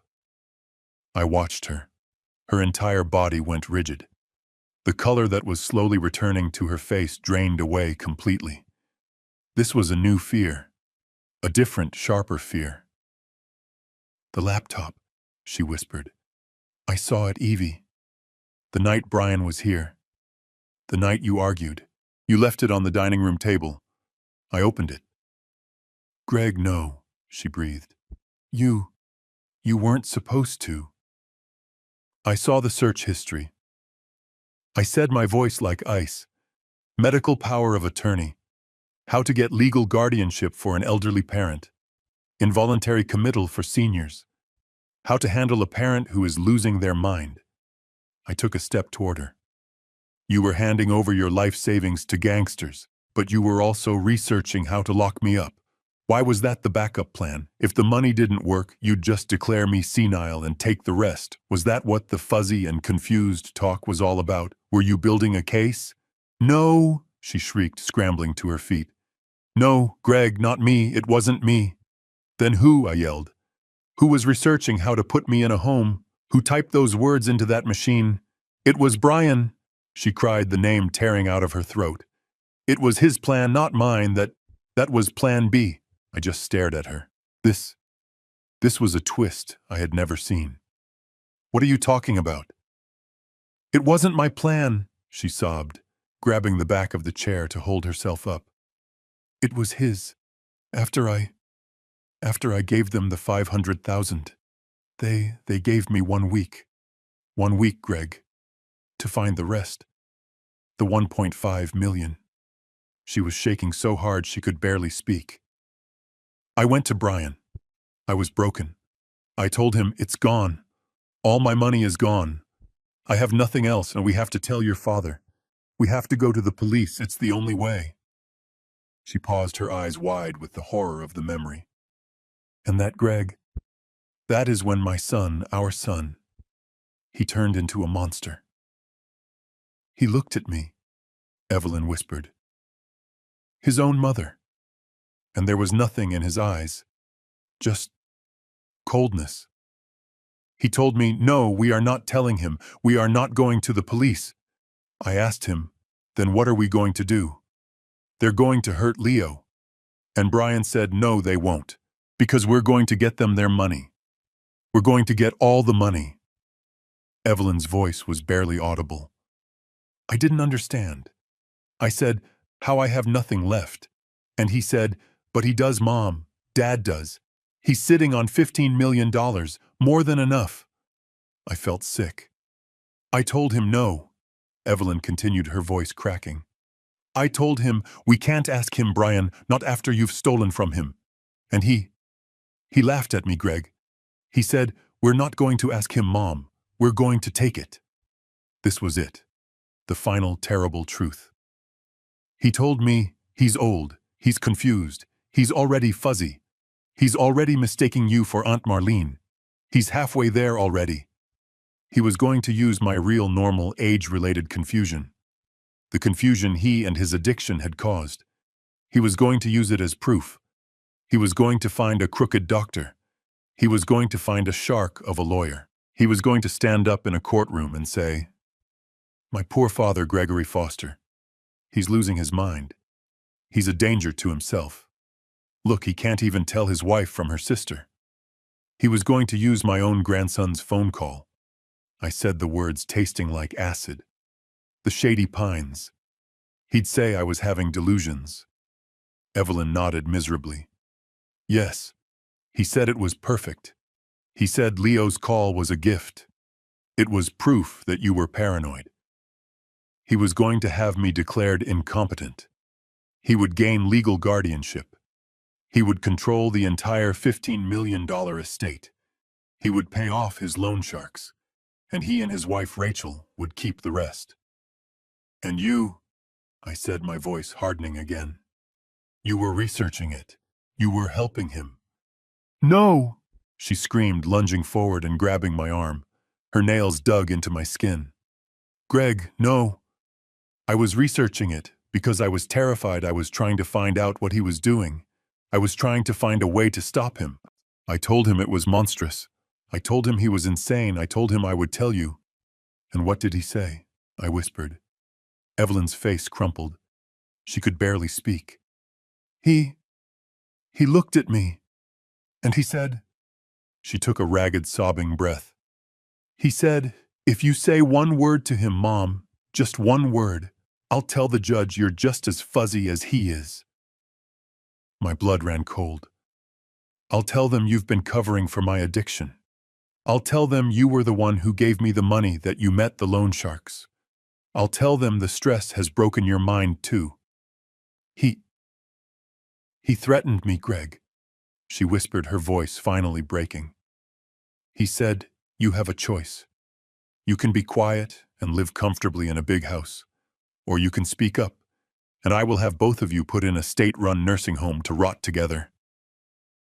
He was going to lock us both up, his own parents. I just stood there. I looked at this woman, my wife Evelyn. She was a total stranger. She had lied to me. She had bankrupted herself. She had covered for him.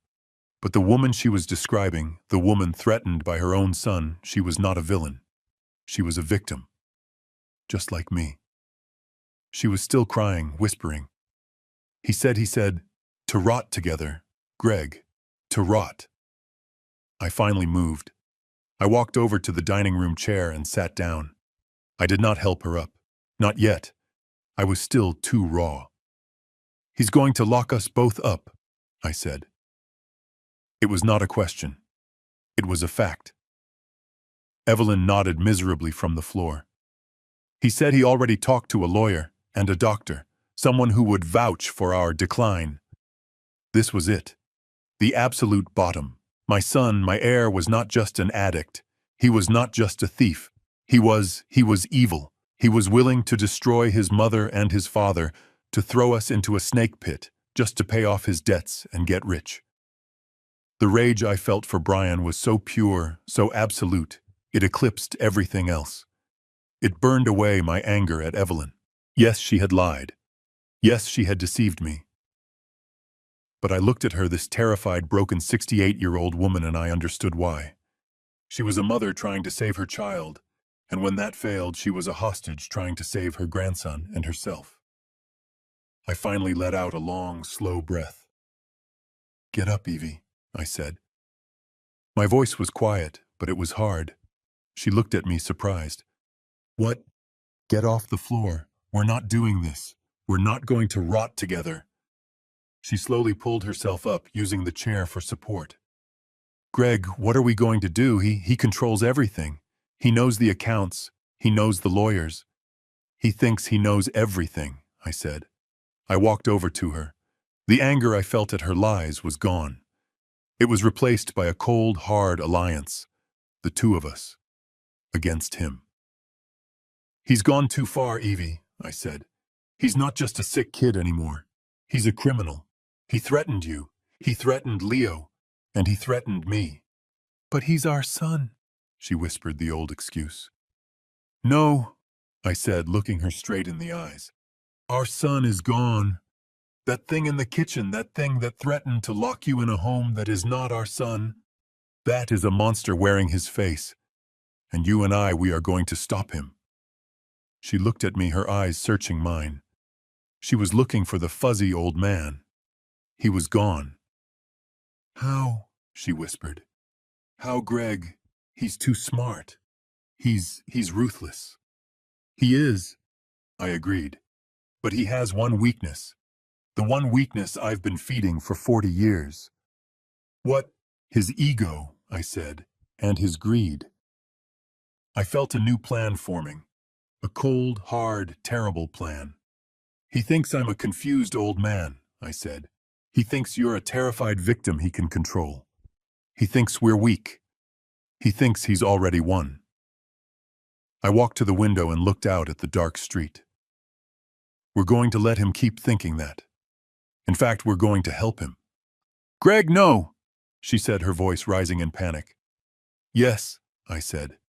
"He wants an old man who is losing his mind. He wants me to be fuzzy fine. I'm about to give him the performance of a lifetime."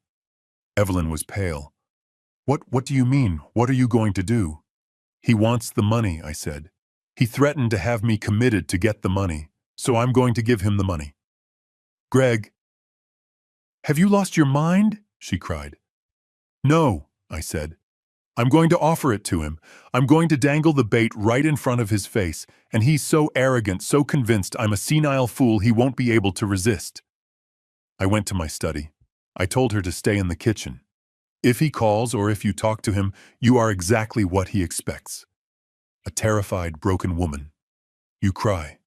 You beg. You do not let him know we are together on this. Do you understand?" She nodded, wiping her eyes. The terror was replaced by a tiny spark of something else. Resolve. I picked up my phone. My hands were shaking, but not from fear, from rage. I dialed his number. My son. He picked up on the third ring, his voice wary, suspicious. "Dad. It's late. Is everything okay?" He was probably wondering if his mother had confessed. "Brian," I said. I pitched my voice down. I made it tremble. I put a whine in it that I despised. "Brian, I don't feel so good, son." "Dad, what's wrong? Are you okay?" His voice changed. It was not concern. It was interest. He smelled blood in the water. I had a long talk with your mother," I stammered. She told me some things. About the money. The debts." There was a sharp intake of breath on his end. What, Dad, Mom, is just, she's very emotional right now. You shouldn't." "No, son," I interrupted, letting my voice crack. "No, she's right. It's all too much. All this money, the company, I can't keep track of it all anymore, Brian. I can't." I let the silence hang there. I could practically hear the gears turning in his head. "Dad," he said, his voice now like smooth honey, like a predator calming its prey.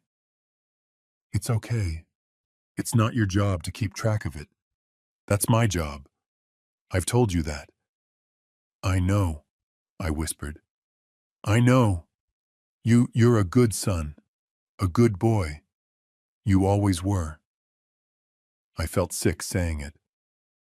Dad, what did she tell you? He pressed. Just that you're in trouble. That you need help. And I'm tired, Brian. I'm so tired. I think you were right. Right about what, Dad? He asked, his voice eager. About me needing to rest, I said. About me stepping back. I'm just an old man. I can't handle this pressure. The numbers, they get fuzzy. I used the word. I threw the bait. He was silent for a beat. He was processing. He was winning.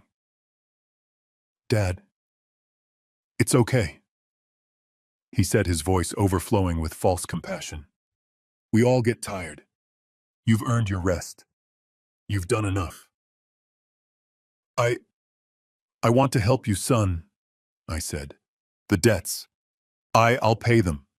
But I don't want to just hand over cash. I want it to be smart, like you taught me. What are you thinking, Dad? A trust? I said, pretending the word was difficult. Yeah, a family trust. I was thinking maybe 5 million.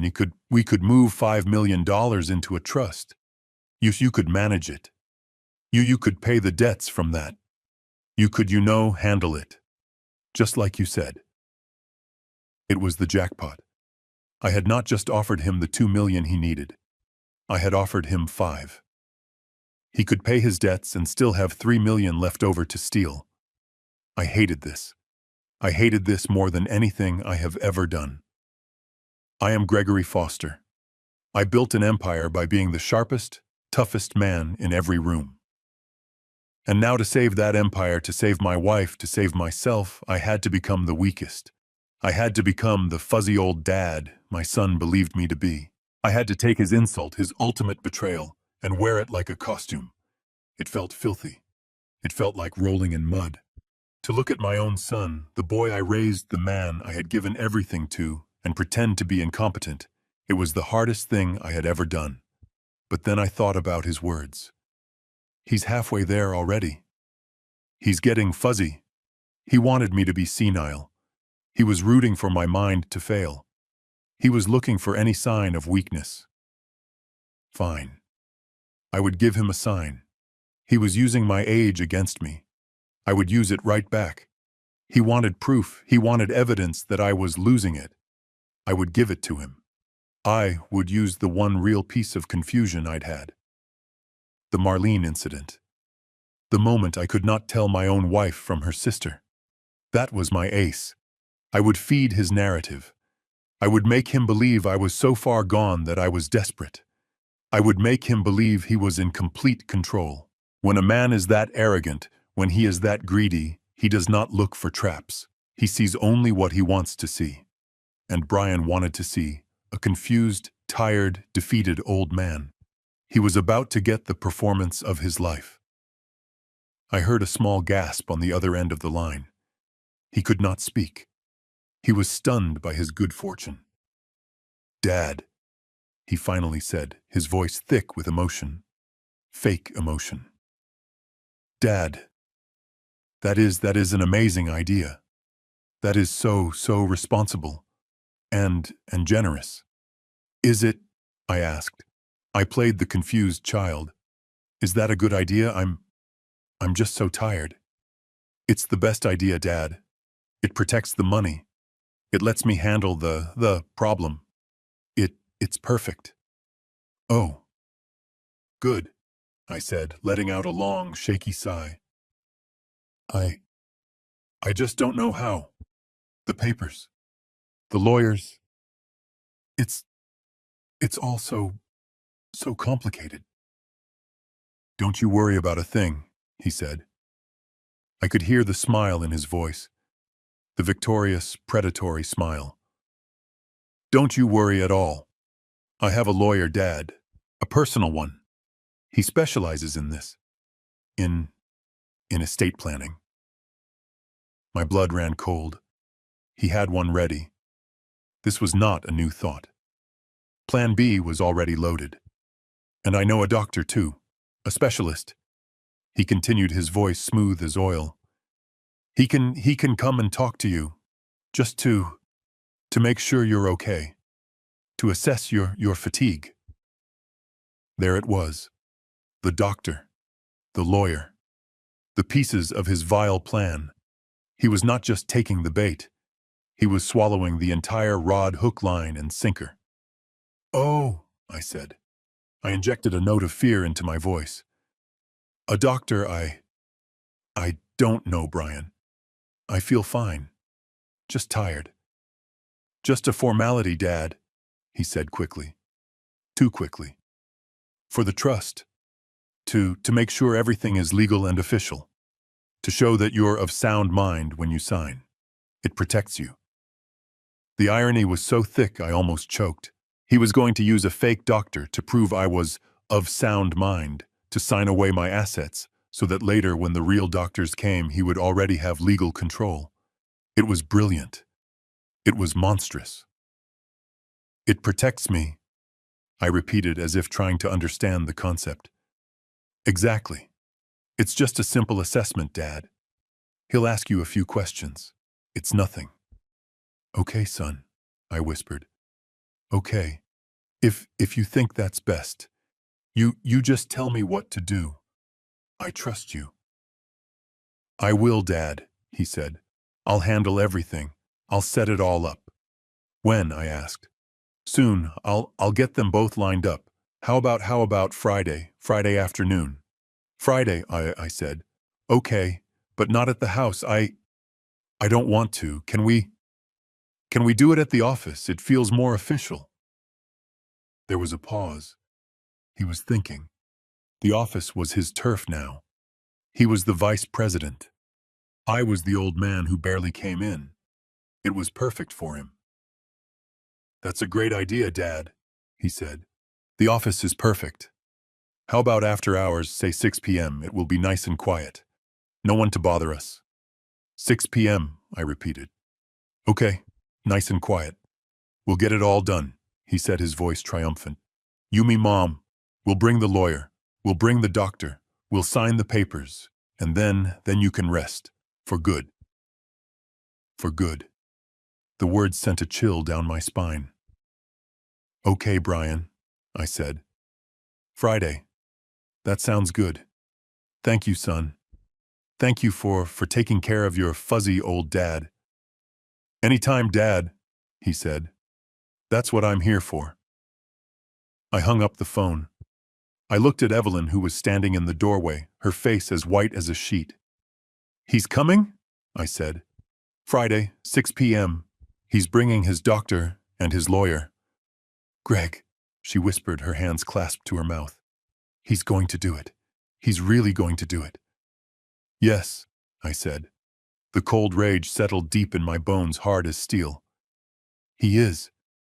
And we are going to be ready for him." Friday, 6 p.m.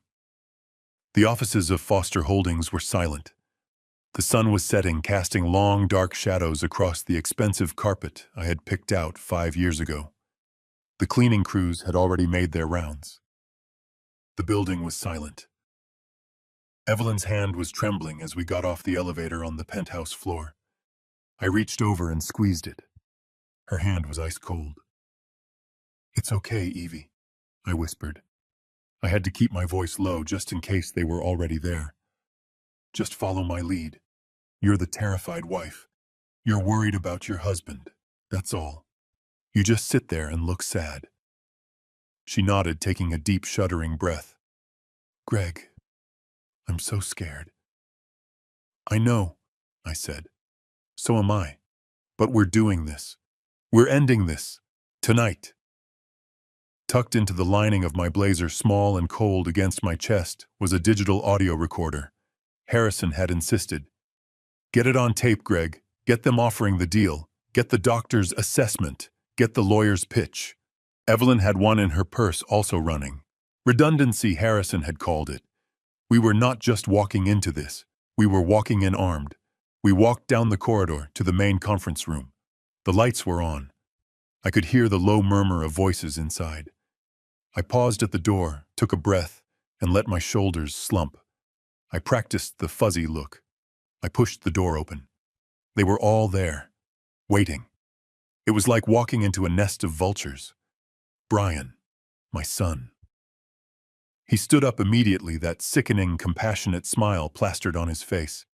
He looked concerned. The performance was nauseating. His wife Rachel was next to him, clutching a leather briefcase. She looked nervous but also greedy. Her eyes were practically glittering. She had never liked me, but now she was looking at me like I was a winning lottery ticket. And then there were the other two. One was a man in an expensive, slightly shiny suit. He had slicked back hair and a smile that didn't reach his eyes. This had to be the lawyer. The other man was older, in his late 60s, with a gray beard and a tweed jacket. He held a leather satchel and had a kind, grandfatherly look. This, I knew, was the doctor, the man who was going to steal my mind. "Dad," Brian said, rushing over to help me. I made sure to shuffle my feet a little, as if the walk from the elevator had exhausted me. I leaned on him, letting him guide me. "Oh, Brian," I said, my voice shaky. "Thank you for setting this up. It's a lot. My head is, it's just so—" "Shh, Dad," he said, patting my arm. "It's okay. You're doing the right thing. This is to protect you." He guided me to the head of the table, the seat I had sat in for 40 years. My seat. He was seating me there to take it all away. "And Mom, you're here too." Good, Brian said, turning to Evelyn. Evelyn just nodded, her eyes wide with fear, clutching her purse to her chest, the purse with the recorder. She was a better actress than I thought. She looked terrified. "Let's make some introductions," Brian said, taking control. "Dad, Mom, this is Mr. Davies. He's my personal attorney. He specializes in estate planning. He drafted the trust documents for us." The shiny suit, Mr. Davies, nodded. "Mr. Foster, a pleasure. We're just here to simplify things for you." "And this," Brian said, gesturing to the grandfatherly man, "this is Dr. Miles. He's a specialist in and cognitive health. He's just here as a formality, to validate the signing." "Validate?" I asked, my voice trembling. I don't." Dr. Miles stepped forward. His voice was soft, calming, like a snake charmer. "Gregory," he said, sitting down across from me. "May I call you Gregory? I am not here to test you. I am just here to have a conversation, to make sure you understand the wonderful, responsible step you're taking for your family. This is just a simple assessment. It's nothing to worry about." I looked at Evelyn. I looked at Brian. They were smiling, encouraging. The trap was set. The vultures were seated at the table. "Okay," I whispered. "Okay, doctor. If Brian says it's okay." I leaned back in my chair. I let my shoulders slump. I made my eyes look vacant, fuzzy. Performance of my life, I thought. Showtime. Dr. Miles opened his leather satchel. He did not take out a stethoscope. He took out a clipboard and a pen. "Gregory," he said, his voice a gentle, condescending purr, "I just want to get a baseline. This is all very standard. Nothing to be afraid of. Can you tell me your full name?" I squinted. I looked around the room as if I was lost. My name." "Yes, your name," the doctor said, smiling patiently. "It's Greg," I said. "Gregory Foster. Yes, Gregory Foster." I nodded, as if proud of myself for remembering. Brian smiled at the doctor. See what I'm dealing with kind of look. I wanted to hit him. "Wonderful," Dr. Miles said, making a note. "And Gregory, do you know where we are right now?" I looked around the conference room. My conference room. The room where I had closed billion-dollar deals. The room where I had built my life. We're at the bank, right?" I said. I came to sign something for Brian, the bank. Rachel, my daughter-in-law, let out a tiny, sharp sigh. She was probably already spending the $5 million in her head. No, Dad, Brian said, his voice layered with fake patience. We're not at the bank. We're at the office. Your office. Remember Foster Holdings? Oh, I said. Oh yes, the office. Of course, it's so dark in here. Why is it so late? It's Tuesday, isn't it? I have my meeting on Tuesday. It's Friday, Dad, Brian said. It's Friday at 6 p.m. Friday. I looked at Evelyn, my eyes wide with fake panic. Evie, it's Friday. But I thought we were going to the lake. I packed my fishing gear. Evelyn played her part perfectly. She reached across the table and patted my hand. It's okay, honey. We changed the plan. Remember, we're doing this important thing for Brian. Right, I said. The trust, the money. Dr. Miles smiled at Brian. Thank you. That's very helpful. He turned back to me. Gregory, I'm going to give you 3 simple words. I want you to remember them. Can you do that for me? The words are apple, table, penny. He said them slowly. Apple, table, penny. Can you repeat those? I frowned.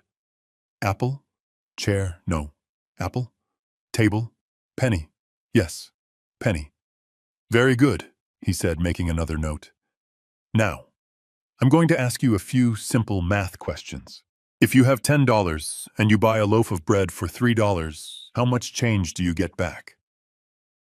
I stared at him.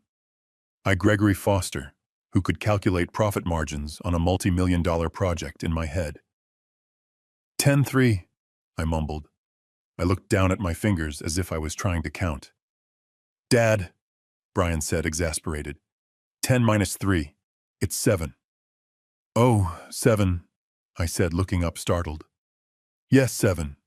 That's right, isn't it, 7? Dr. Miles just smiled his grandfatherly snake-like smile. That's right, Gregory. Now, what was the day of the week I just told you? I blinked. The day, I don't remember. It's Friday, Dad, Brian sighed. And what were those 3 words I asked you to remember? The doctor asked. I stared at him, blankly. This was the easiest part of the act. Words, I asked. I'm sorry, doctor. I'm just so tired. My head it's just so fuzzy. Dr. Miles put his pen down. He looked at Brian and Rachel with a grave, serious expression. Well, he said in a low, somber tone, it's clear there is significant cognitive impairment.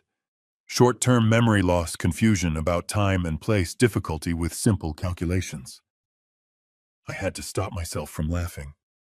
Doctor, Brian said, leaning in, do you believe he is competent to make his own financial decisions?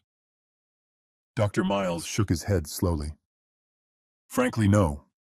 Based on this assessment, I would say Mr. Foster is in a highly suggestible state. He is not capable of managing complex financial matters. He is a clear candidate for needing assistance.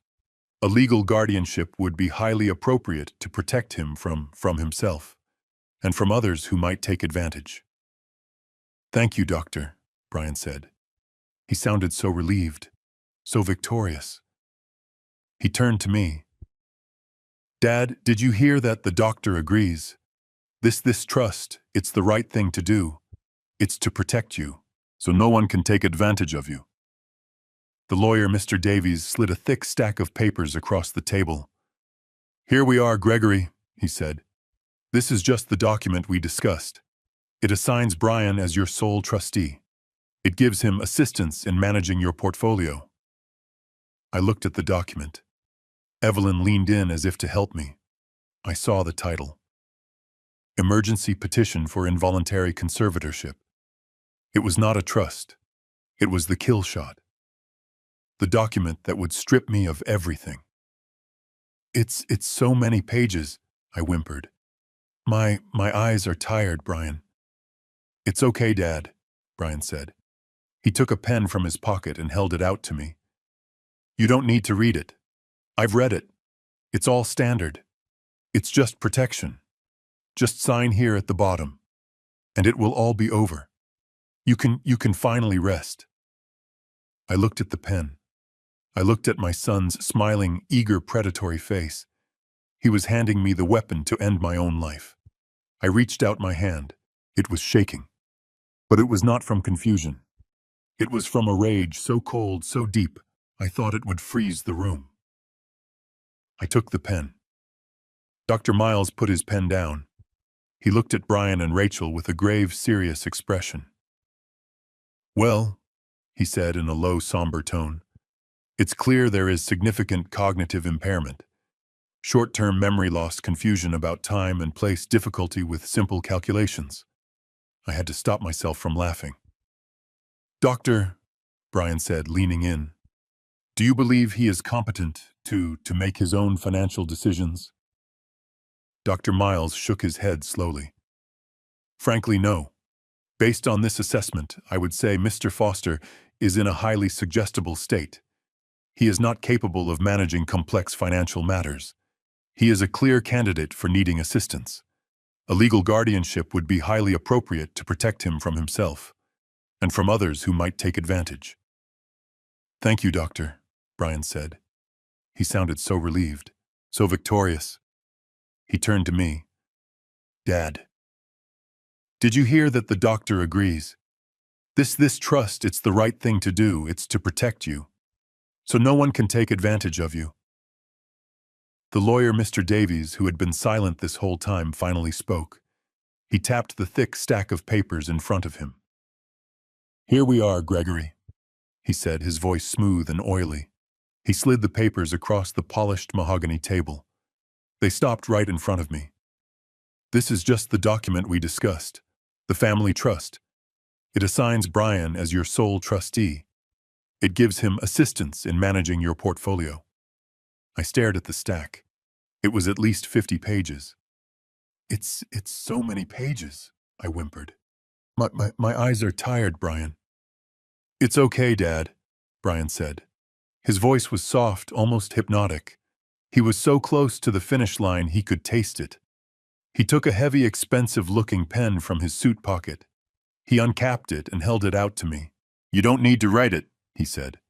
I've read it. It's all standard. It's just protection. Just sign here at the bottom, on the last page, and it will all be over. You can finally rest. I looked at the pen. I looked at my son's smiling, eager, predatory face. He was handing me the weapon to end my own life.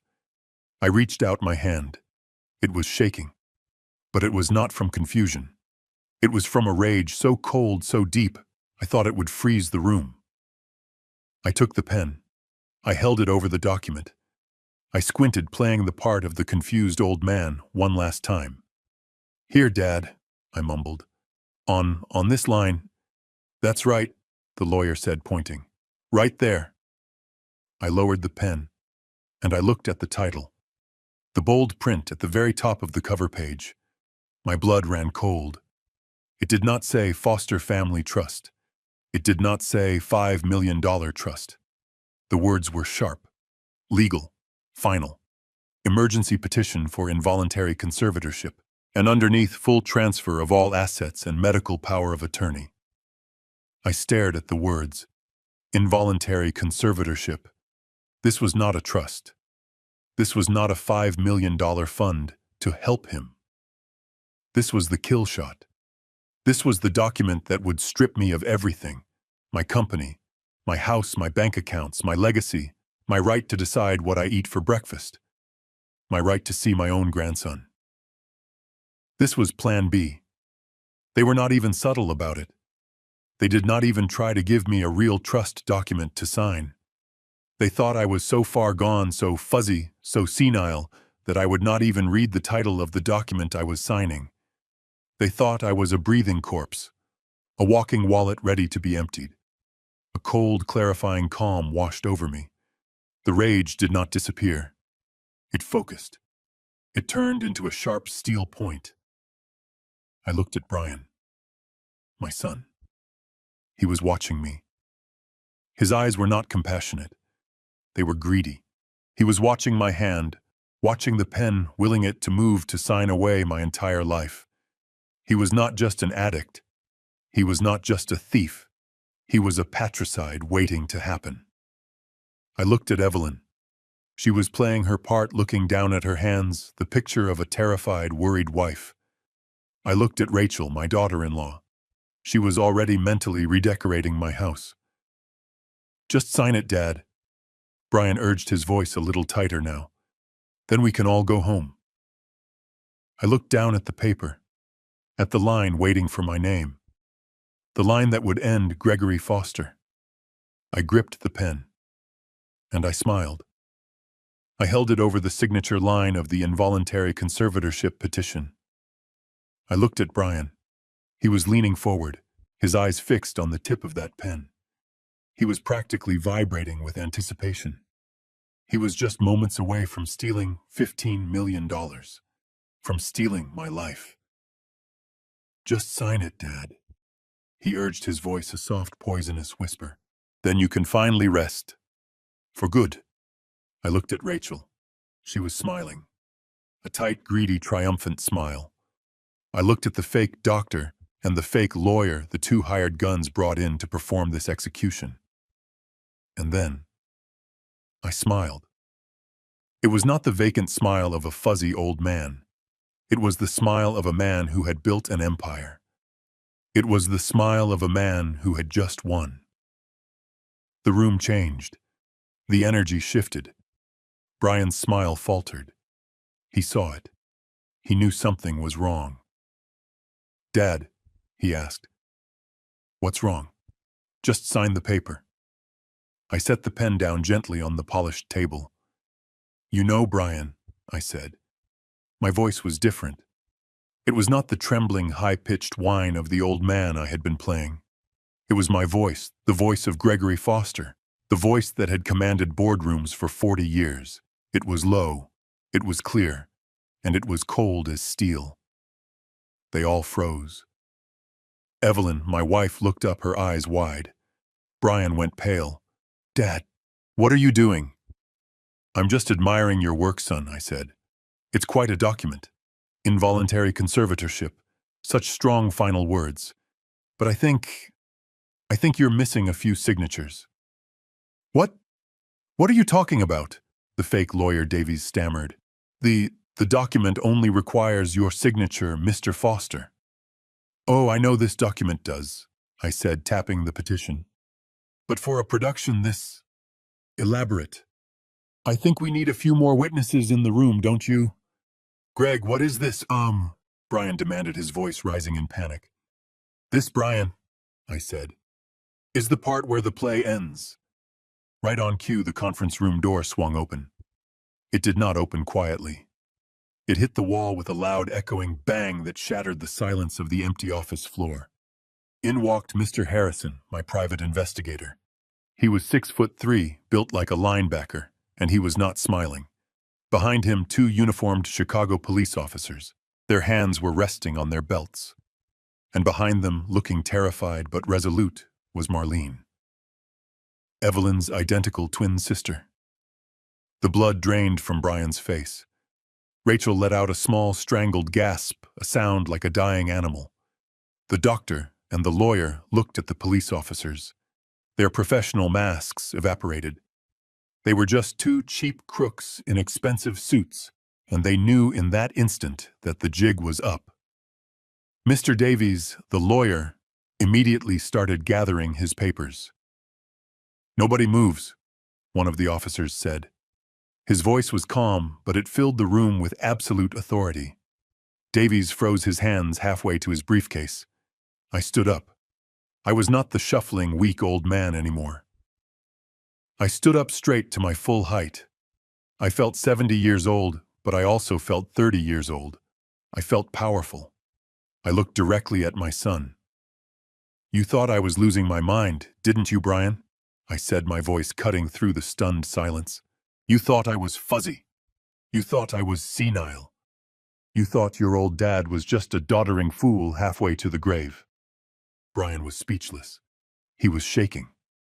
You were right about one thing, I said, pointing a finger at Marlene, who was standing by the door.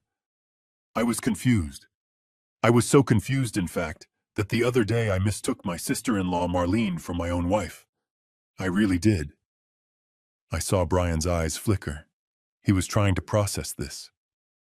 But that's where my confusion ends, son, I said, my voice dropping.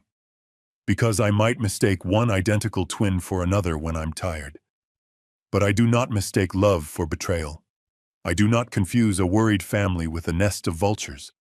And I never confuse my son with a criminal.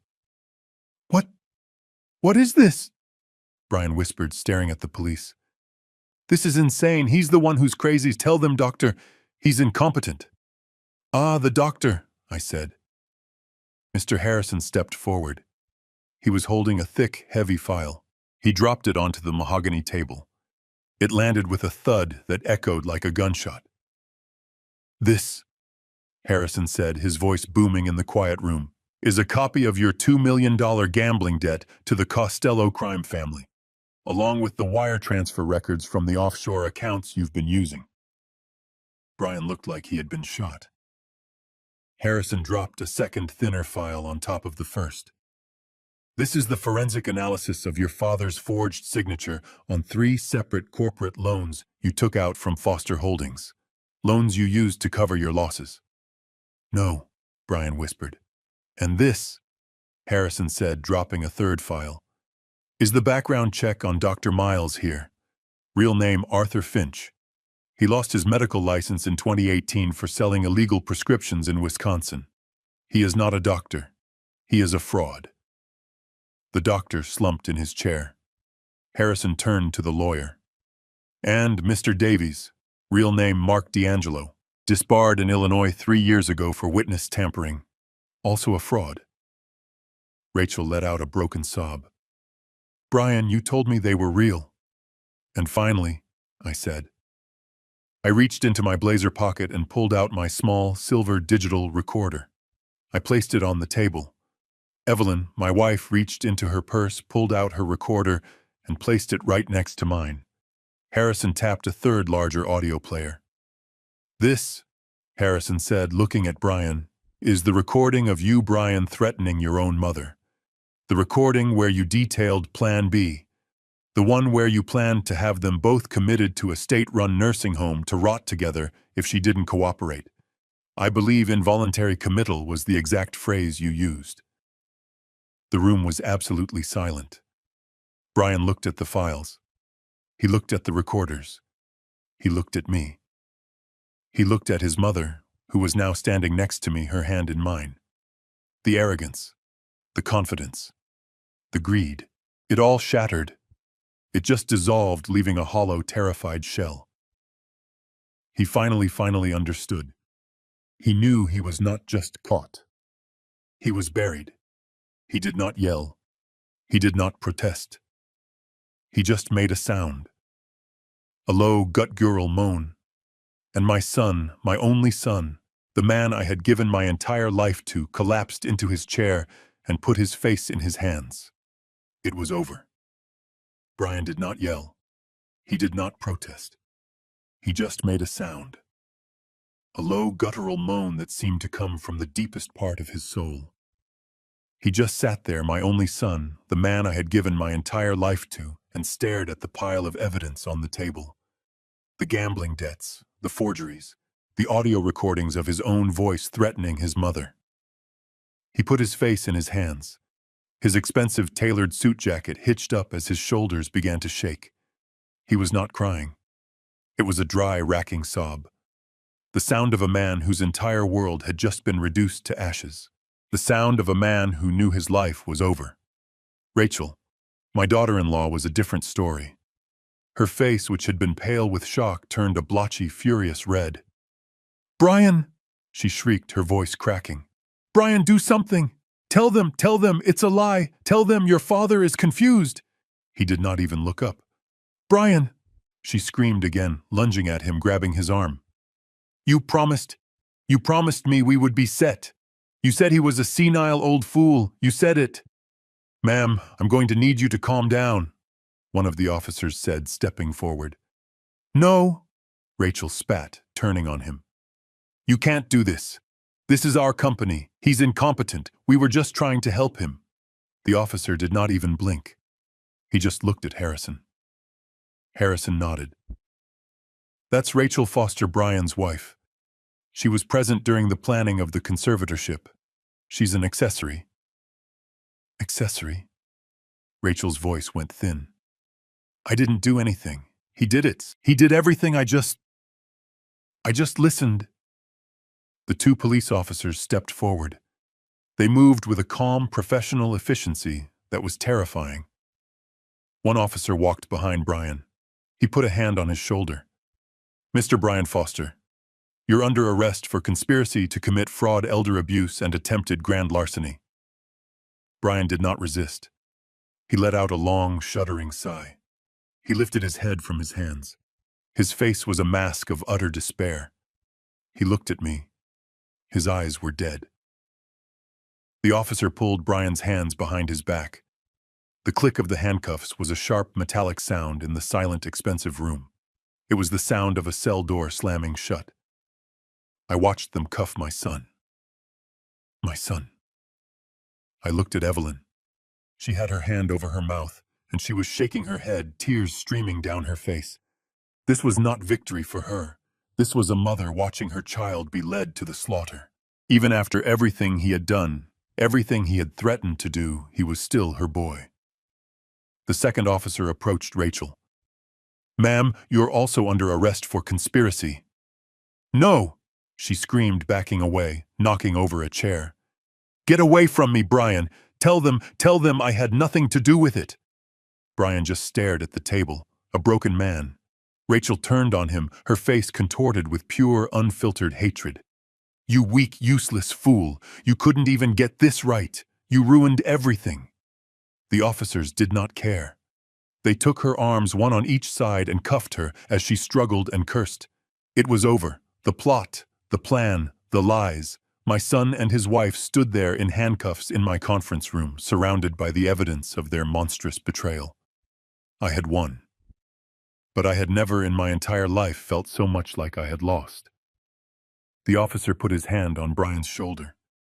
Mr. Bryan Foster, you're under arrest for conspiracy to commit fraud, elder abuse, and attempted grand larceny.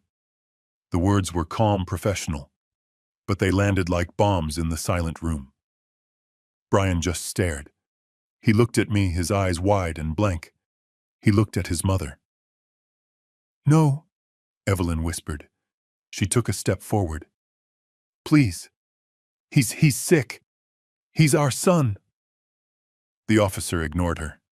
He was all business. Hands behind your back. The click of the handcuffs was the loudest sound I had ever heard.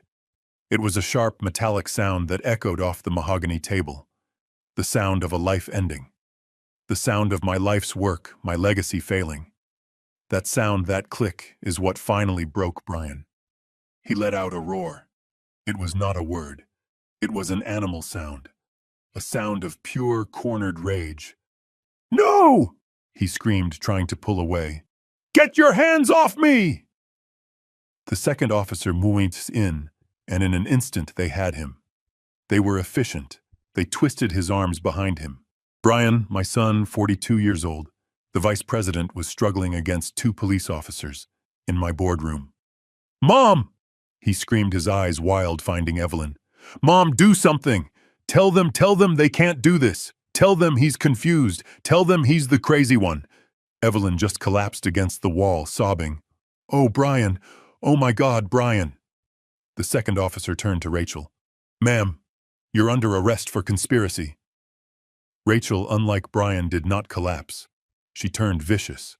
Conspiracy! She shrieked, her voice like shattering glass. You're arresting me! He's the one! The useless, pathetic!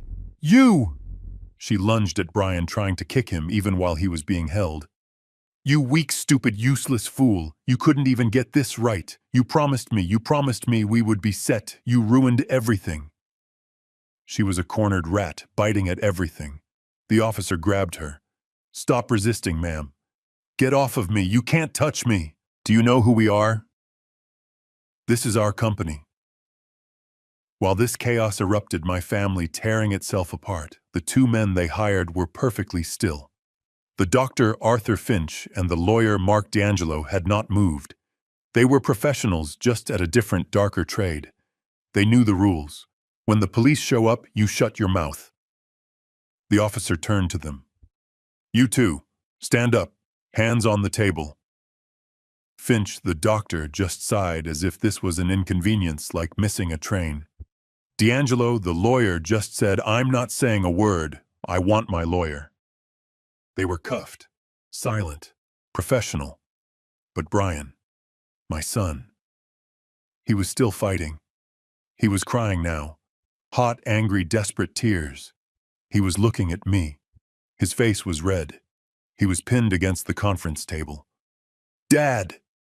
He screamed, his voice cracking. Dad! Please tell them to stop. It was a misunderstanding. It was just paperwork.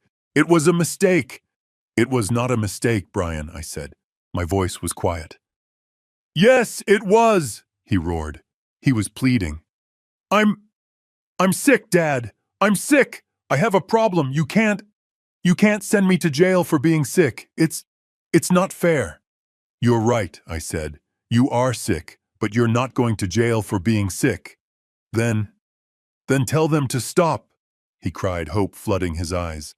Tell them to let me go. We'll fix it. I'll go to rehab. I'll do anything. You're not going to jail for gambling, Brian, I said, my voice cold. You're going to jail for forgery. You're going to jail for embezzlement. You're going to jail for trying to hire these two crooks to declare me legally insane so you could steal $15 million. That is not a sickness, Brian. That is a choice. The hope died in his eyes. It was replaced by a pure black hatred.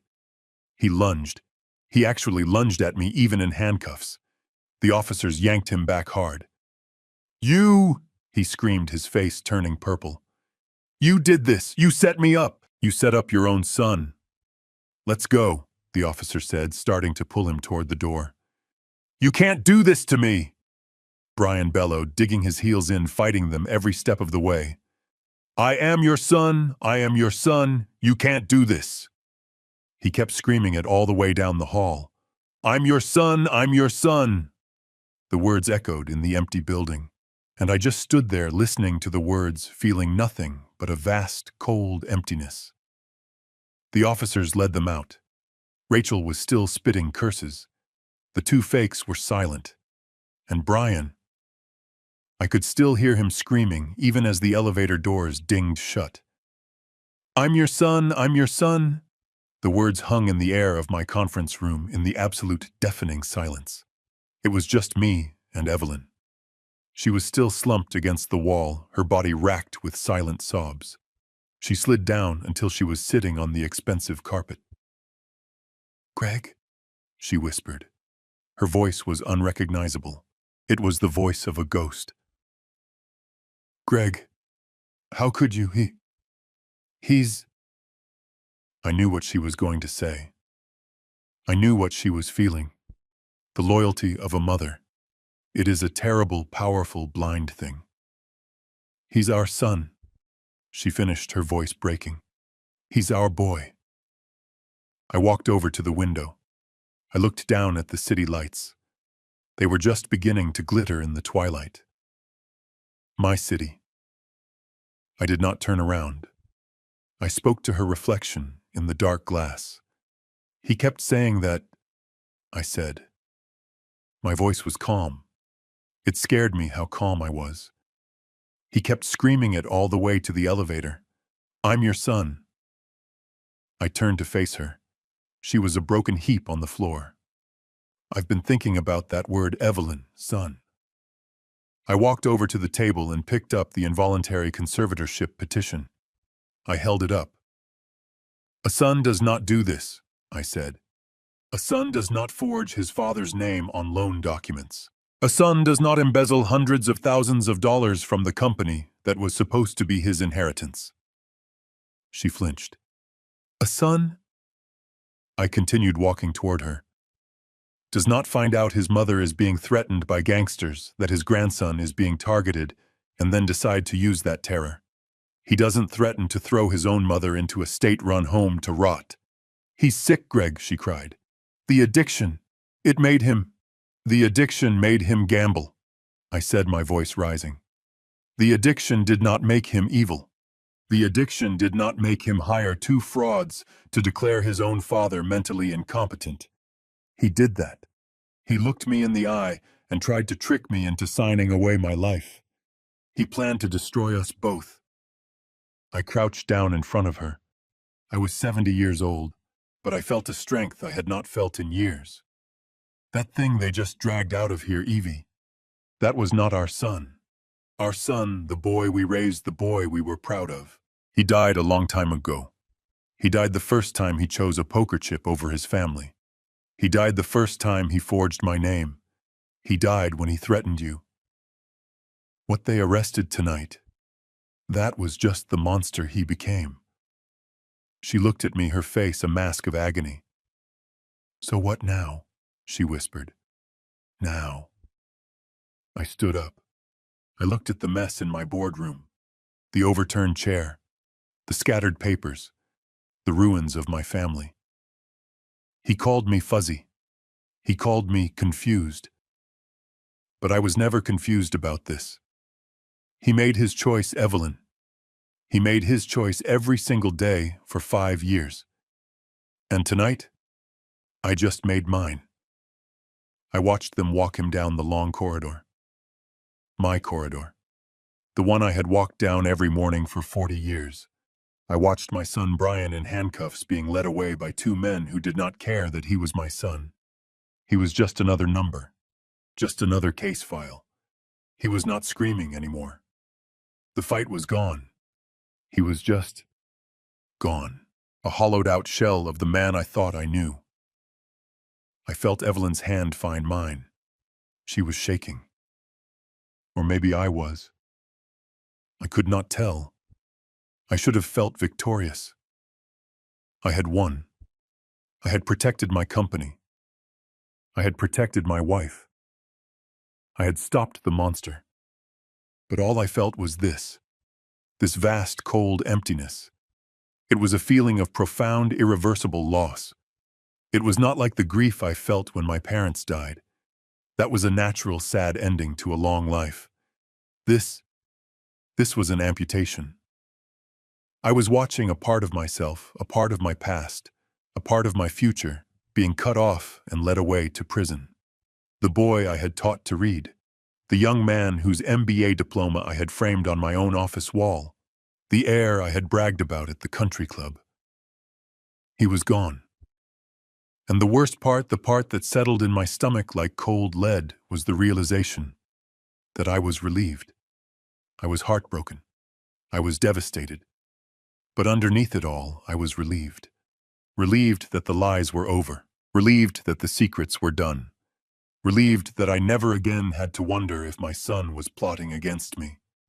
I never again had to check my bank statements for forged signatures.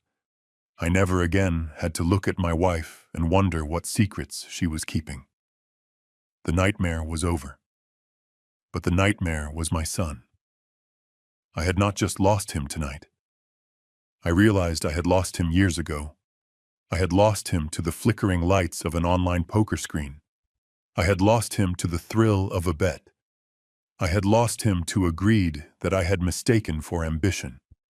What they took out of here tonight was just the stranger who had been living in his skin. My son. My real son. He was long gone. And that was a grief I knew I would carry silently for the rest of my life. The aftermath was swift, and it was brutal. Based on the evidence we provided Harrison's surveillance and the names Evelyn had given them, the police moved on the loan sharks. 2 days later, the Costello crew was brought down. The newspapers were plastered with photos of the men who had threatened my wife and grandson. They were not just loan sharks. They were involved in everything: drug trafficking, extortion. Brian had not just made a deal with the devil. He had invited the devil into our home. But the arrests did not save the company. The scandal was a bomb that detonated in the center of Foster Holdings. The headlines were merciless. Foster heir arrested in gambling and fraud ring. Foster Holdings implicated in multi-million-dollar conspiracy. CEO's son plotted to have father committed. We were toxic. The phones did not stop ringing, but they were not calls for new business. They were calls from clients. Clients I had known for decades. They were pulling their contracts. "Greg, I'm sorry," one of them, a man I played golf with, told me. "I can't have my company associated with this. You understand? The optics are terrible." I understood. Within a week, we lost 30% of our active projects. Our credit lines were frozen. The bank that had financed my entire career now saw me as a liability. The company I had spent 40 years building, the company I had sacrificed everything for, it was bleeding out. And it was my own son who had held the knife. I stood in the boardroom. The chairs were overturned. The police were gone. The silence was deafening. But the real destruction was just beginning. I was 70 years old, and I was facing bankruptcy. The headlines were merciless. Foster heir arrested in gambling and fraud ring. Foster Holdings implicated in multi-million-dollar conspiracy. CEO's son plotted to have father committed. We were toxic. The phones did not stop ringing. But they were not calls for new business. They were calls from clients. Clients I had known for decades. Men I had played golf with. They were pulling their contracts. "Greg, I'm sorry," one of them, a man named Tom, told me over the phone. "I can't have my company associated with this. You understand? The optics are terrible." I understood. I lost 6 major accounts in 48 hours. Then the bank called. The bank that had funded my first dump truck 40 years ago. They were freezing our credit lines. Harrison's investigation had uncovered the forged loan documents. Brian had not just stolen from me. He had used the company's credentials to commit fraud against them. The company I had spent my entire life building, the company I had sacrificed my youth for. It was bleeding out. It was dying. And it was my own son who had held the knife. I was sitting in my office at 3 in the morning, staring at foreclosure notices. I was ruined. Evelyn walked in. She had not slept. Her eyes were red, but she was not crying anymore. She looked different. The fear was gone. It was replaced by a cold, hard steel I had not seen in years. "Greg," she said. Her voice was steady. "I've been going to that meeting at the Shady Pines for 6 months. I've been lying to you, but I've also been listening." "Listening to what, Evie?" I said. My voice was just tired. "Listening to other people cry. Listening to their stories," she said. "And listening to who they are." She picked up her phone. "I made a call. I told them the whole truth, what Brian did, what he tried to do to us. They're coming over." "Who's coming over, Evie?" I said, the bitterness sharp in my voice. "Your crying circle. What are they going to do, knit us a new company?" "They're the people who understand," she said, "and they're coming now."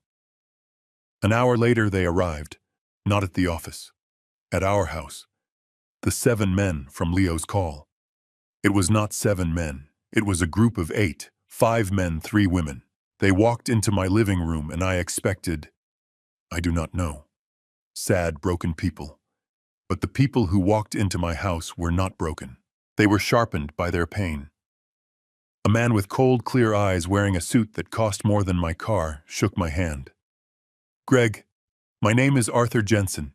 You do not know me. My daughter lost her house and her kids to a meth addiction. I'm also the senior partner at Jensen and Croft. I am the top bankruptcy attorney in the state of Illinois." A woman in a sharp pantsuit sat down. She did not waste time. Diane Ray, my son is serving 5 years at Joliet for embezzlement. I'm a forensic accountant. I specialize in finding hidden assets and clawing back stolen money from shell companies. Another man older with a notepad looked at me. Mark Collins. My grandson overdosed 2 years ago after stealing my retirement. I'm a senior investigative reporter at the Chicago Tribune. I specialize in taking down organized crime rings. I looked at them. The 7 men from the motel. They were not just victims. They were a secret army. They were lawyers, accountants, journalists, executives. They were the most powerful people in the city, all brought together by the one awful, tragic thing they had in common. A child who had tried to destroy them. They were the Shady Pines support group, and they were here. In my living room. Arthur Jensen, the lawyer, looked at Evelyn. His expression was full of a respect I had not seen from anyone in weeks. Evelyn, he said, you are one of us. You suffered in silence. You protected your family. Your husband. He's been wronged. We are not going to let this stand. Diane, the accountant, opened a briefcase. We are not doing this for money, Greg. We have plenty of money. We're doing this because we hate what people like your son do. We hate what these loan sharks do, and we are very, very good at taking them apart piece by piece. Mark, the reporter, pulled out his pen. So here's what we do. Diane, you tear Brian's and Rachel's finances apart. Find every dollar he stole. Arthur, you handle the bankruptcy restructuring. We'll use Brian's involuntary conservatorship petition as proof of malicious intent to sue him civilly and claw back every asset he bought with stolen funds. And I, he said, I will write the real story, not the story of a confused old man, the story of a criminal son and the parents he betrayed. We're going to change the narrative, Greg. Arthur Jensen looked at me. We are going to save your company, and we are going to bury your son. 6 months. That is how long it took for the case to go to trial. 6 months of living in a strange limbo. Our company, Foster Holdings, was a war zone. Arthur Jensen, the lawyer from the support group, was our general. He and Diane, the forensic accountant, were knee-deep in the wreckage, fighting off the banks, renegotiating contracts, and preparing the civil suits against Brian and Rachel to claw back every stolen dollar. But now it was criminal court. I put on my best suit, the one I used to wear to sign multi-million-dollar deals. Now I was wearing it to testify against my own son. The courtroom was cold, impersonal. I sat next to Evelyn. Her hand in mine was like a block of ice. She had not slept in days. Brian was already there, sitting at the defendant's table with his public defender. He looked different. The 6 months in county jail forced sober had changed him. He was thin. His expensive suit was gone, replaced by an ill-fitting one. The arrogant, slick vice president was gone. He just looked like a pale, hollowed-out man. He would not look at us. Rachel sat a few feet away with her own lawyer. She was also pale, but her eyes were hard. She was a survivor. She was glaring at Brian as if this was all still somehow his fault. My name was called first. Gregory Foster. I walked to the stand. I swore on the Bible. I sat down. I did not look at Brian. I looked at the prosecutor. For 2 hours, I laid it all out. The forged loan documents, the fabricated invoices, the consultant fees that were just wires to offshore accounts, the Plan B folder, the fake doctor Arthur Finch, the fake lawyer Mark D'Angelo, and finally, the prosecutor held it up, the involuntary conservatorship petition. Mr. Foster, he asked, is this the document your son asked you to sign? Yes, I said. He told me it was a $5 million trust. He told me it was to protect me. He brought a fake doctor to my office to declare me incompetent so he could steal my entire estate. The courtroom was silent. I said it all. I laid out the facts, coldly, clinically, like I was describing a failed construction project. Then it was Evelyn's turn. I watched my wife walk to the stand. She looked like she had aged 20 years.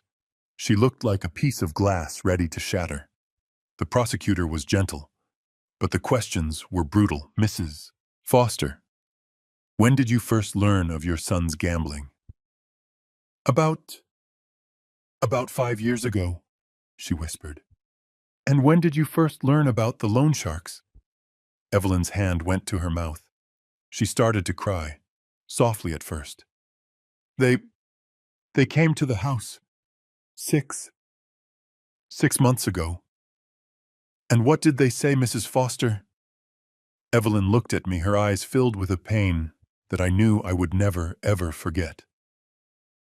They had pictures, she sobbed. Pictures of my grandson, my little Leo. They said, if I didn't pay, if Brian didn't pay, accidents happen. They were going to hurt my grandson. And that's when you gave them your life savings. Yes, she whispered. $520,000. Everything I had. And it wasn't enough. It was just an interest payment. And Plan B, Mrs. Foster. The plan to have your husband committed. She could not look at me. He threatened me. Brian did. He said if I told Greg, he would have us both put in a home. To rot. The court reporter had to ask her to repeat the word. To rot. She was a mother testifying that her own son had threatened to bury her alive. It was the most terrible thing I had ever witnessed. We sat there for 3 days. Finally, it was Brian's turn. His lawyer told him to plead the fifth, to say nothing. But Brian stood up. He looked calm. He looked clear-eyed for the first time in a decade. I don't want a lawyer, he said. His voice was hoarse but steady. I don't want to plead anything. I want to confess. His lawyer tried to stop him, but Brian waved him off. He turned. He did not look at the judge. He looked at us. He looked at me. And he looked at his mother. It's all true, he said. Everything they said. The gambling, the stealing, the forgeries, all of it. He took a deep breath. The plan. Plan B. That was me. The doctor. The lawyer. The threat. To put them in a home. That was me. Tears started to roll down his face, but his voice did not break. I don't know who I was, he whispered. The addiction, it eats you. It eats your soul. But it doesn't. It doesn't make the choices. I made the choices. I threatened my own mother. I tried to destroy my own father, the man who gave me everything. He looked right at me. Dad, Mom, I am so sorry. I was a monster. I was a monster. And I am sorry. He just stood there crying silently. He did not ask for pity. He did not make any more excuses. He just admitted it. The judge was an older man. He looked at Brian for a long time. He took into account Brian's full confession. He took into account his cooperation, which had led to the arrest of the Costello loan shark crew and the disbarment of D'Angelo and the conviction of Finch. He looked at the evidence, the mountains of it. Brian Foster, the judge said. His voice echoed in the room. For the charges of conspiracy to commit fraud, grand larceny, embezzlement, and felony elder abuse, I sentence you to 20 years in the state penitentiary. Evelyn let out a choked cry. However, the judge continued, due to your full cooperation with the state and your confession, this court will reduce that sentence. You are hereby sentenced to 10 years. 10 years. He turned to Rachel. She had also cooperated, testifying against Brian in exchange for a plea. Rachel Foster, for your role as an accessory to conspiracy, this court sentences you to 3 years of formal probation and 500 hours of community service. You will also pay restitution. The gavel came down. Bang. It was the sound of a family. Broken. Officially. Finally. 10 years. My son. 10 years. It has been a year. A full year since the gavel came down. 10 years. My son is 1 year into a 10-year sentence. Foster Holdings. Well, it is not Foster Holdings anymore. We changed the name. Rebranded. We are Foster and Associates now. It felt cleaner. Arthur Jensen, the lawyer from the support group, he was a miracle worker. He and Diane, the accountant, they were like surgeons. They cut out the rot. They renegotiated the contracts. They dealt with the banks. Mark Collins, the reporter, he published the real story. The story of a father betrayed, of a mother threatened, of a company saved. It was not easy. We lost almost half our business. But we survived. We are stable. The company is smaller now, leaner. But it is honest. It is clean. The foundation is solid again. I am 71 years old, and I am back in the CEO chair. I never wanted to be. But I have to. I have to rebuild what he broke. Evelyn and I, we are different. The 45 years we had before that is gone.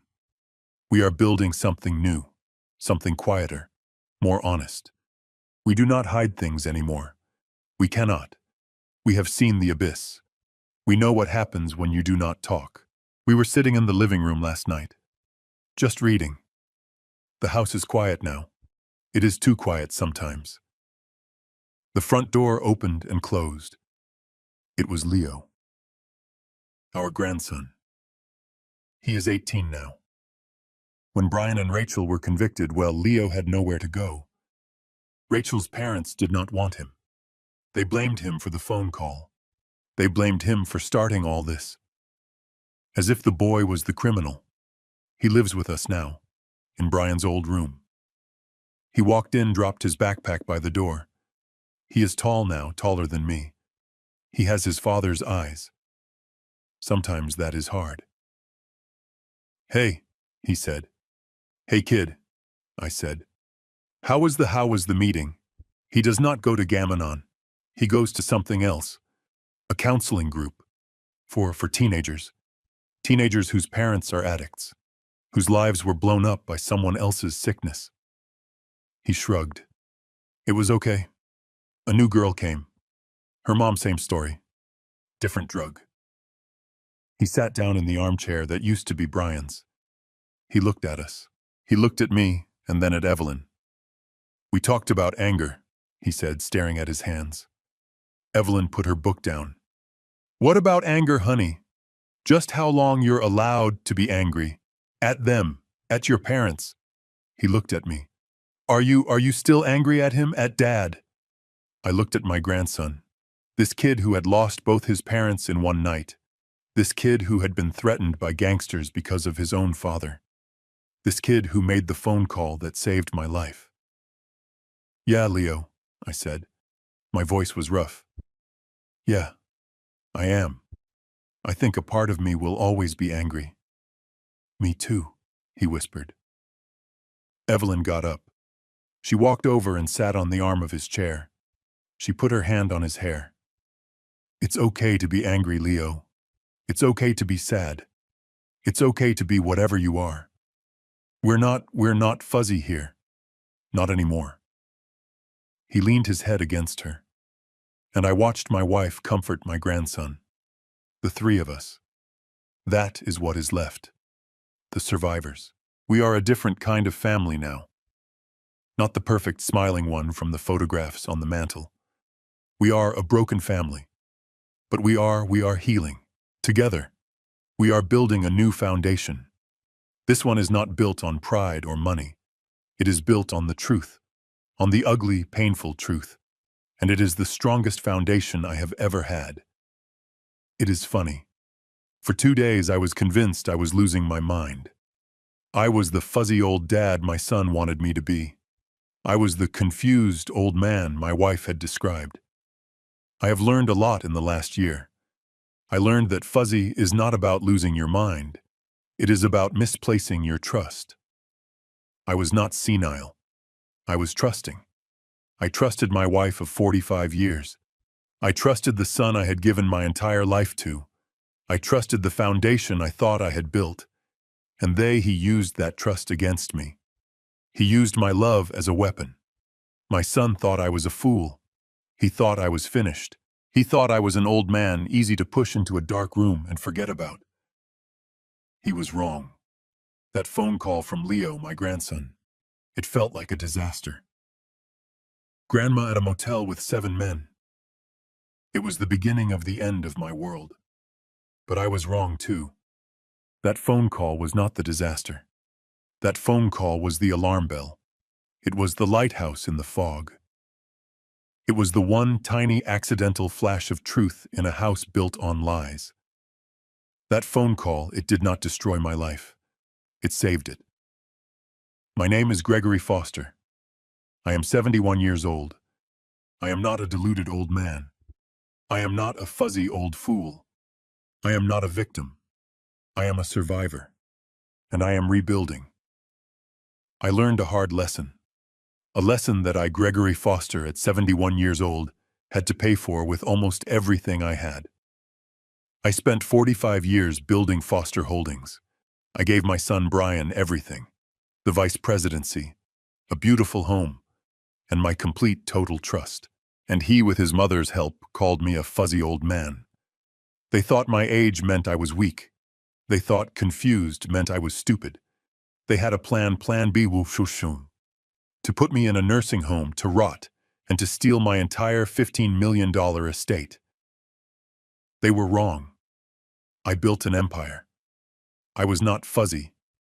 I was trusting. That was my mistake. I was so blinded by my love for my son that I signed the checks. I funded his investments, which were really just gambling debts. I enabled him. The first lesson I learned is this: do not ever confuse blind love with trust. Trust is something that must be earned and it must be verified, even with your own blood. When my grandson Leo called me, he said he saw his grandmother at the Shady Pines Motel with 7 men. I thought it was an affair. I prepared for that betrayal. But the truth was 1,000 times worse. The 7 men were just other broken parents in a support group. My wife Evelyn was a victim too. The real betrayal was my son's plan B. His plan to have me declared insane.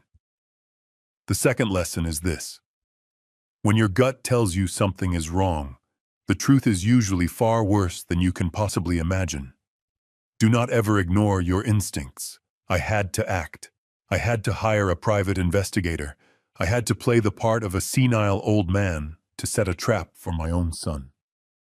The final lesson is this: sometimes to save your own life, you have to stop being a father, and you have to start being a warrior. If my story touched you, if you have ever felt betrayed by the very people you love the most, if you have ever been underestimated, called too old, or confused by the people you gave everything to, please hit that like button. Subscribe to my channel. You will not want to miss what happened next. How Evelyn and I and my grandson Leo, how we are rebuilding everything from the ashes. And tell me in the comments, where are you watching this from? And what time is it where you are? Have you ever had to make a painful choice between your family and the truth? Have you ever been called fuzzy or senile by the very people you gave everything to? Share your story. I read every single comment. It helps this old man know he is not alone.